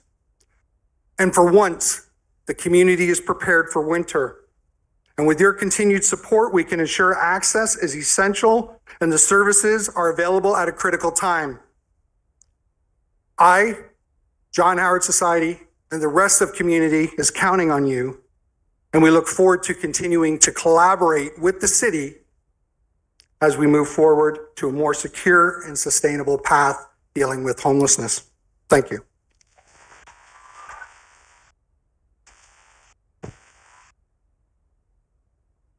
Thank you, Dan.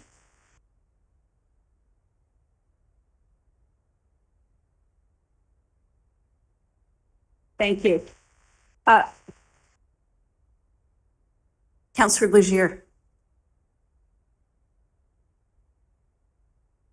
Thank you very much for the overview. Before I forget, one thing that was on your, just before the last slide, and you. Could we get a motion on the floor? Oh, I could put a motion. Yes, I would move motion for the alternatives. And so I will read that out. As an alternative to the motion above, administration is recommending renewing the lease for another 12 months with the following conditions in order of priority. Require the province to open the Out of the Cold shelter as early as possible and not to close the Out of the Cold and keep the beds open indefinitely. Provide 24/7 external shelter security through a professional accredited company with the expectation that the security company will be responsible to move people on from loitering and hanging around the exterior of the property, and work with the City of Moncton bylaw and the RCMP on any criminal activity around the property and on the neighboring properties. Continue to utilize the space behind the hub, referred to as the outdoor zone, as place for individuals to utilize, which should help with community visibility issues. Continue to work with the City of Moncton on storage options for homeless belongings, for example, the sea can behind the hub. And finally, that the province will continue to work and involve the City of Moncton in discussions around the possible relocation of the Monarch and Hub shelters. So move. I think Councillor Kingston wishes to second that. Yes? Back to you, Councillor Legier, and your question. Sorry about that. No, that's okay. There's a couple of things. I mean, there's no quick fix to this. And so I think, it's clear that there has been some progress made and there still could be more. What you failed to indicate that I thought caught my eye is, for the first time since 2018, we have been ready for winter. Yeah. And I think that's extremely important, because my fear was we were going into a provincial election, and was there anything signed for the Out of the Cold shelter? Yes, sorry, we have a contract in place. We don't need to sign a contract. We're ready to go. Our agreement was signed for 3 years in the beginning.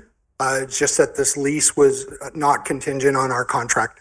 Yeah, and I think that's, for us at this point in time, it's opened up the conversation. I think that is important. But I think I would as well, though, encourage anyone on council to drop by. So I spent some time at both centers. And as I said before, I was really surprised at some of the things that I didn't know were happening inside. And I also should say a big thank you to our staff, who spend a lot of time, Jeff and Charles LeBlanc and others, and the RCMP members, all trying to sort of work collaboratively and not necessarily criminalize what's happening on our streets. It's difficult. But I also feel for citizens who see visibly the hurt on our streets and are wondering how and what we could do better. So I think I feel comfortable that this, as you saw earlier with Dennis Cochran being here, there is a way forward with the seniors. I think there's a way forward with what we're doing in terms of initiatives for homelessness. And I thank you for coming forward and presenting the facts. And maybe we need to do that more often. And maybe once a month or so, once every couple months, we get an update in public in terms of what's happening. Maybe some of the collaboration with the other agencies that many don't even know, because those are acronyms and people may not even understand what it is that is happening. So I think I would encourage that. Great, and I would welcome the opportunity. I was being respectful that the lease was with the province and that the communication and narrative would have been coming from them particularly, but I'm glad to be here and be able to share the work. Okay, thank you. Merci. Thank you, Councillor Butler. And then I see your hand, Councillor Bourgeois. Thank you, Your Worship, and thanks, Dan, for the presentation. And, I don't think, I'd also like to thank Councillor Crosman for bringing this forward. It was actually to get it on the table. I don't think anybody here at council, I know myself personally have nothing but praise for John Howard, what you've done, and, continuously do. I think, though, there comes a time that the seniors have asked us to see how we're going to have a place for them. And as you well know, this was their place. They were good enough to work with us and to give it a year and then another year and another year. So, they've been out of that building for a while. I think what we were looking for, myself personally, was to get this to the public to find out how we can rectify this regards to the seniors.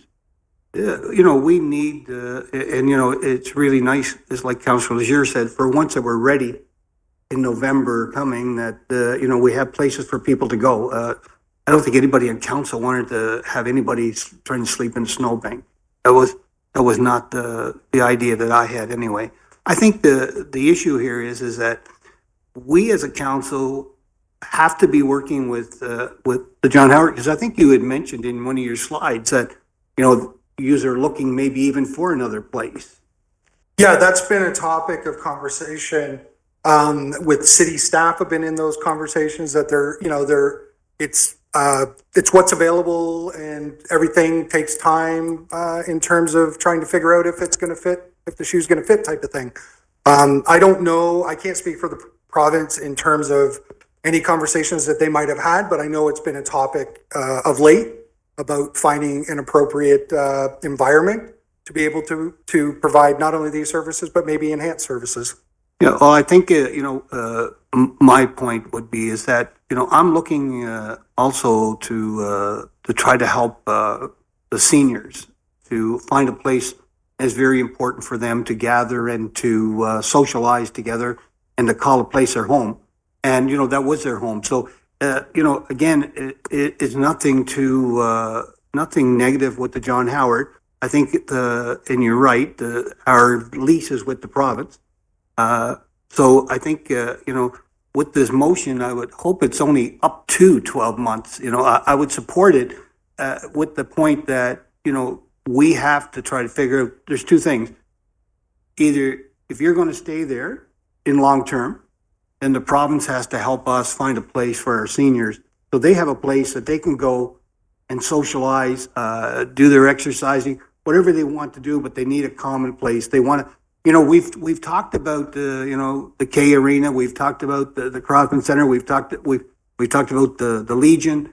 It seems like these are all good areas, but at the same time they want to gather, and rightfully so that they have a place to do that. So again, I'll support this with the understanding to our administration that we are going to work very, very hard to let the province know that up to 12 months, and then something has to give. Either they get their place back, or they find a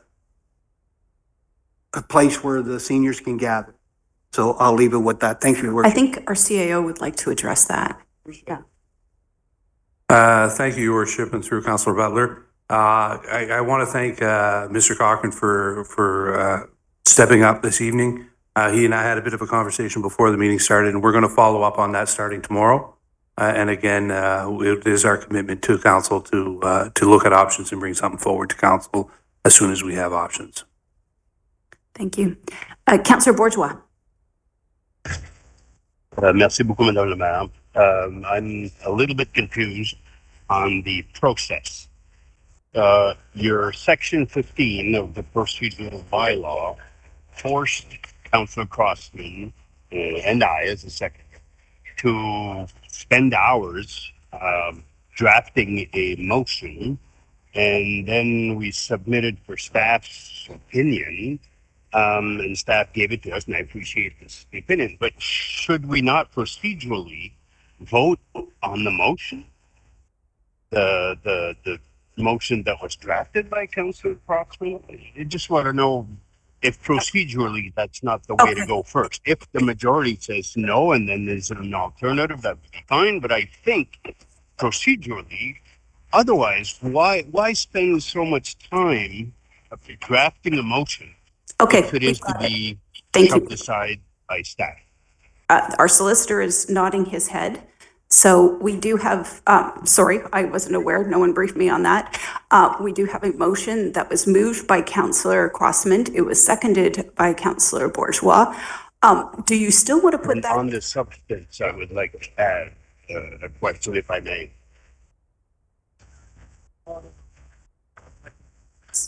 Sorry, we can't really Can you hear understand me? what you're saying. On the substance of the motions, I would like to express a comment. What do you mean? I wonder.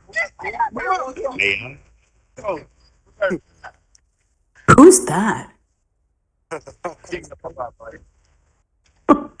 There might be someone online that would want to turn their microphone off.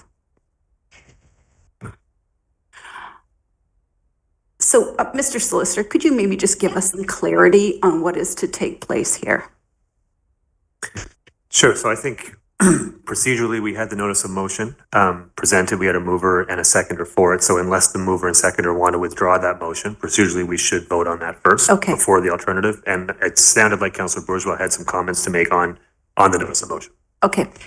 So I guess the question to Councillor Crossman, did you continue to want to put your motion forward? And no, I don't. I want it to go forward, but I do have other questions regarding the or other comments on it that I want to clarify on the original motion. On the original motion? On the original motion. So if it's moved and seconded, I think Councillor Bourgeois has questions or comments as well first, before we go on. Well, it's your motion. You go ahead. Oh, Councillor Bourgeois had the mic first. I don't know if he's still there or not. I usually give the mover the opportunity. Okay, great. Dan, thanks for coming forward. Quite honestly, the intent of the motion had nothing to do with John Howard Society, had nothing to do with the nonprofits. Because you know as well as I do, I've always supported them. They always do great work.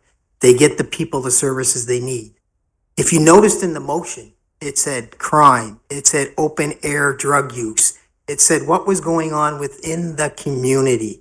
And unfortunately, within that community, it's become almost like second nature what's going on the streets and the people that are hanging out in and around the building. That was the whole intent. The whole intent is for public safety here. The whole intent is to make sure that the people, not only the homeless people, not only the people accessing the shelter, feel safe when they're doing it. And they're not being convinced to walk down this street and, take a drug, an illegal drug or something along that line. It was all the intent was basically public safety, for the community. And just let me finish. Some residents right now, you've got to buzz to get into businesses on St. George Street. You've got to knock on doors. They've hired security. So this comes down to, and I want to be very clear, it's public safety. It's got nothing to do with how many, opportunities you're getting. And you're right, mental health and addiction, unfortunately, you didn't talk about it. You should have dived into it because this report was done, and I'm not sure if you're familiar with it, and it stated that mental health services have to be on site and they have to be provided by the province. And they have to make sure that these people are getting the services they need. So I'm trying to figure out how exactly we address the community safety issue and making sure that the people that are coming through the John Howard Society or any other nonprofit are actually getting the support from the province of New Brunswick on their responsibility. And I understand that, and I agree with almost everything you said. But while I was away, there's no denying that you implicated us as failing in the work that we're doing. And that was on the radio, and I was really disappointed for that comment to be made, given that we have stepped up to provide a service to community in good faith. And I was really hurt by that. Not only was I hurt, but our organizations was hurt. And the people that do the work were hurt. And I say all this respectfully because I don't have, I don't want this to be personal. I want this about working together so that we can solve the problems of our community together. That's what's important to me. And like I said, on one hand, you're saying that it wasn't about John Howard, but on the other, you clearly, it's recorded material. I'll check, and I don't know if I said John Howard wasn't offering the services. Maybe it's because of the fact that you don't have the opportunity to offer the services. Quote, it's not working. John Howard's not working. How do you know this? 2 agencies told me that they're not doing a good job. I walked down the street today. I asked 3 people how you're doing. And I'm supposed to take that? Okay, so I'm glad that you came forward this evening. I'm glad that this motion went to the table because we have not had nonprofits in one room for council to actually have a conversation on what's going on within the nonprofits. And tonight was the opportunity that everyone showed up and had a conversation. We got to figure out a way to move this forward and include the province as well as the federal government to make sure that we don't have the community around it and those trying to access it and we as council not knowing what's going on. Understood. And we'll make. Is that fair? Yeah, that's fair. And my word to you is that we will be here to share and be in the conversation. Okay, good. Thank you. Thank you, Your Worship. Thank you. Councillor Bourgeois. Merci beaucoup, Madame la Maire. Councillor Crossman just gave Thank you very much, Your Worship. anything in the motion, and it was definitely not my intention to bring up John Howard. That I know they are the service provider, but this question, this motion, was not about the services. It was about public safety around the building since it was transformed. It was a senior center, and the motion is to bring it back as a senior center. That's the gist of the motion. To close the building without a plan is a great argument. This is why we said as soon as possible, so that we could kill 2 birds with 1 stone, if you wish. Give the center back to the seniors for their programmings and activities and everything else. But on the other hand, ask the province to fix the geographical proximity of having all these services that sometimes leads to bad behavior. And who pays for that bad behavior? It's not people out in the northeast part of the city or northwest. Some have impact, but it's mostly, and we've seen it from the RCMP, from the Perryvale and Taylor report on policing services, the concentration of petty crime, minor crime as they call it, is around that area. So is there any way we can solve both issues together? Maybe staff's alternative proposal will do that. I'm not confident because we seem to be focusing on homelessness, which is not really the issue, but crime. So crime prevention, that's part of the reality of this motion. But the first and foremost objective was to give the center back to the seniors and try to find an alternative scenario as soon as possible. Is it 30 days? Is it 90 days? I don't know. Whatever is possible. We definitely have nothing on this motion that says we want to, I don't know, people have said through emails and stuff that we want to punish the homeless or we want to do something to that effect. That was never the intent of this motion. So I'm not sure where the misunderstanding came from, but I just want to boil it down to 2 things. One is give the center back to the seniors. And secondly, force the province into getting a more appropriate location, ensuring more services so that wherever it does go elsewhere, the people in Ward 2, in that part of Ward 2, have suffered over the past 5 years. I think enough is enough. Merci, Madame la Maire. All right. Thank you, Your Worship. Vote on that. The notice of motion from Councillor Crossman. Unless you wish to withdraw it, Councillor Crossman. You wish to withdraw the, okay. So we have the alternative. It was moved by Councillor Legier. It was seconded by Councillor Kingston. Are we ready to vote on the question? All those in favor signify by saying aye. Aye. Opposed? Nay. 1 nay vote, Councillor Bourgeois. Motion passes. Thank you. Before you run away though, Dan, I'd like to thank everybody and all of the people, all of the service providers in our community that really stepped up. And I have one stat that I insist on saying every time I get that opportunity. The only cure for homelessness is housing. And in 1974, 50 years ago, 20% of all housing in this country was either social or non-market. And today it's less than 4%. And I think that goes a long way to kind of articulate what's going on in our community. For sure. Thank you.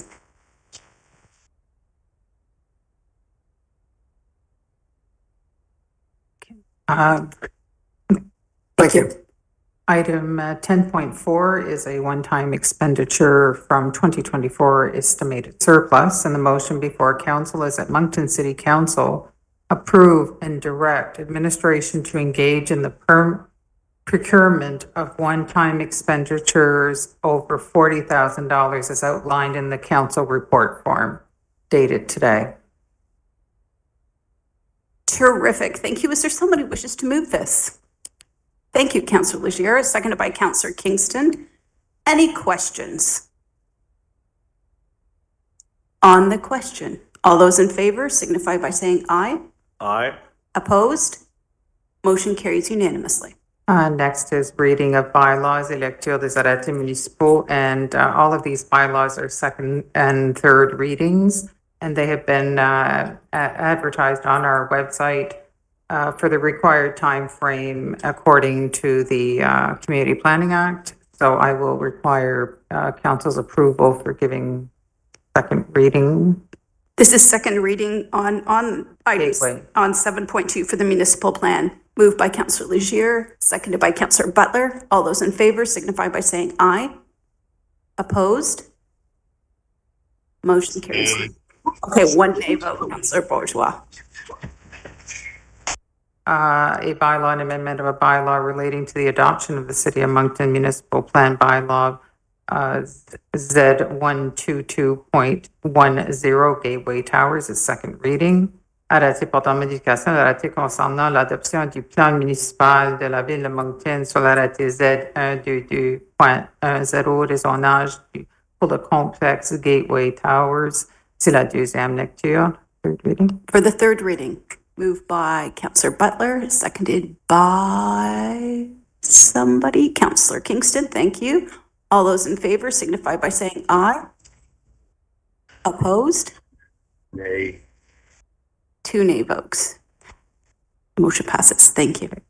A bylaw and amendment of a bylaw relating to the adoption of the City of Moncton's municipal plan being bylaw Z122.10 Gateway Towers rezoning. It's the third reading. Arrêté portant modification de l'arrêté concernant l'adoption du plan municipal de la ville de Moncton sur l'arrêté Z122.10 rezonage pour le complexe Gateway Towers. C'est la troisième lecture. The next would be for the downtown core community improvement zoning, again associated with Gateway.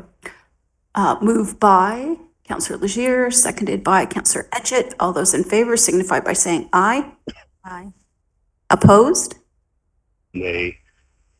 2 nay votes. Motion passes. Bylaw and amendment of a bylaw relating to the adoption of the City of Moncton's downtown core community improvement plan being bylaws at D.1, it's a second reading. Arrêté portant modification de l'arrêté concernant l'adoption du plan d'amélioration communautaire noyau du centre-ville de la ville de Moncton, soit l'arrêté Z122D.1, c'est la deuxième lecture, third reading. Moved by Councillor Legier, seconded by Councillor Edgett. All those in favor signify by saying aye. Aye. Opposed? Nay. One nay vote. Motion passes.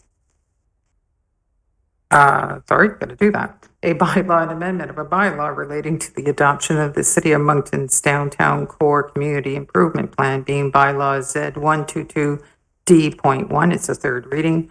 Arrêté portant modification de l'arrêté concernant l'adoption du plan d'amélioration communautaire du noyau du centre-ville de la ville de Moncton, sur l'arrêté Z122D.1. C'est la troisième lecture. The next is the second reading for Gateway Towers and the rezoning. Moved by Councillor Edgett, seconded by Councillor Kingston. All those in favor signify by saying aye. Aye. Opposed? Nay. Two nay votes. Motion passes. A bylaw and amendment of a bylaw relating to the adoption of the City of Moncton zoning bylaw, being bylaw Z222.37, Gateway Towers, second reading. Arrêté pour la modification de l'arrêté concernant l'adoption de l'arrêté de zonage de la ville de Moncton, soit l'arrêté Z222.37, Gateway Towers, c'est la deuxième lecture. I require third reading. Moved by Councillor Legier, seconded by Councillor Edgett. All those in favor signify by saying aye. Aye. Opposed? Nay. Two nay votes. Motion passes. A bylaw relating to the amendment of a bylaw relating to the adoption of the City of Moncton zoning bylaw, being bylaw Z222.37, Gateway Towers, third reading. Arrêté pour la modification de l'arrêté concernant l'adoption de l'arrêté de zonage de la ville de Moncton, soit l'arrêté Z222.37, Gateway Towers, c'est la troisième lecture. The next is the second reading for Lafergie. Excellent. Who would like to move Lafergie? Councillor Butler, seconded by Councillor Edgett. All those in favor signify by saying aye. Aye. Opposed? Motion carries unanimously. A bylaw and amendment of a bylaw relating to the adoption of the City of Moncton zoning bylaw, being bylaw Z222.38, 1113 Lafergie. It's a second reading. Arrêté pour la modification de l'arrêté concernant l'adoption de l'arrêté de zonage de la ville de Moncton, soit l'arrêté Z222.38, 1113 Avenue Lafergie. C'est la deuxième lecture. I require third reading. Moved by Councillor Richard, seconded by Councillor Edgett. All those in favor signify by saying aye. Aye. Opposed? Motion carries unanimously. A bylaw and amendment of a bylaw relating to the adoption of the City of Moncton zoning bylaw, being bylaw Z222.38, 1113 Lafergie. It's a third reading. Arrêté pour la modification de l'arrêté concernant l'adoption de l'arrêté de zonage de la ville de Moncton, soit l'arrêté Z222.38, 1113 Avenue Lafergie. C'est la troisième lecture.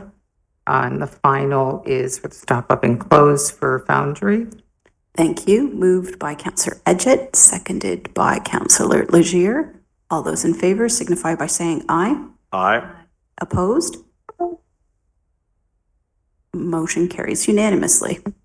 Bylaw and amendment of a bylaw relating to the stopping up and closing of highways within the City of Moncton, being bylaw T221.6 Foundry Street. It's a second reading.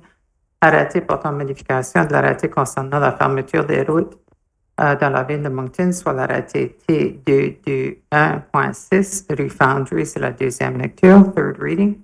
Moved by Councillor Legier, seconded by Councillor Kingston. All those in favor signify by saying aye. Aye. Opposed? Oh, did I hear a nay? Yes, I think it did. Yes, Councillor Bourgeois voted nay. Motion passes. A bylaw and amendment of a bylaw relating to the stopping up and closing of highways within the City of Moncton, being bylaw T221.6 Foundry Street. It's a third reading.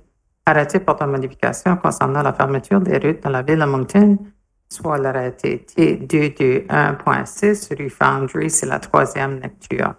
I believe you have. I do. I have a number of nominations To the Capitol Theater Board, Barb Quigley, Bridget Kenny, Jolene Bernard, Tina Smith, and Julie Chiasson. To the Accessibility Committee, Caroline Leblanc, Erin Leblanc, Malika Beliveau. To the Order of Moncton Selection Committee, Maurice Henry and Asha Jamula. To the Seniors Advisory Committee, Lillian Surratt, Terry Allen Schofield, Eileen White, Hasten Rowell, Claude Laviolette, Winston Pierce, Betty Peacock, Sandra Wallace, Mike Richard, and Darlene White. Is there somebody who wishes to move that list? Thank you, Councillor Kingston, seconded by Councillor Edgett. Any questions? On the question, all those in favor signify by saying aye. Aye. Opposed? Motion carries unanimously, and I do believe that concludes tonight's very long agenda. Councillor Richard, would you do us? Thank you. Motion? I so move. Thank you. We are so adjourned.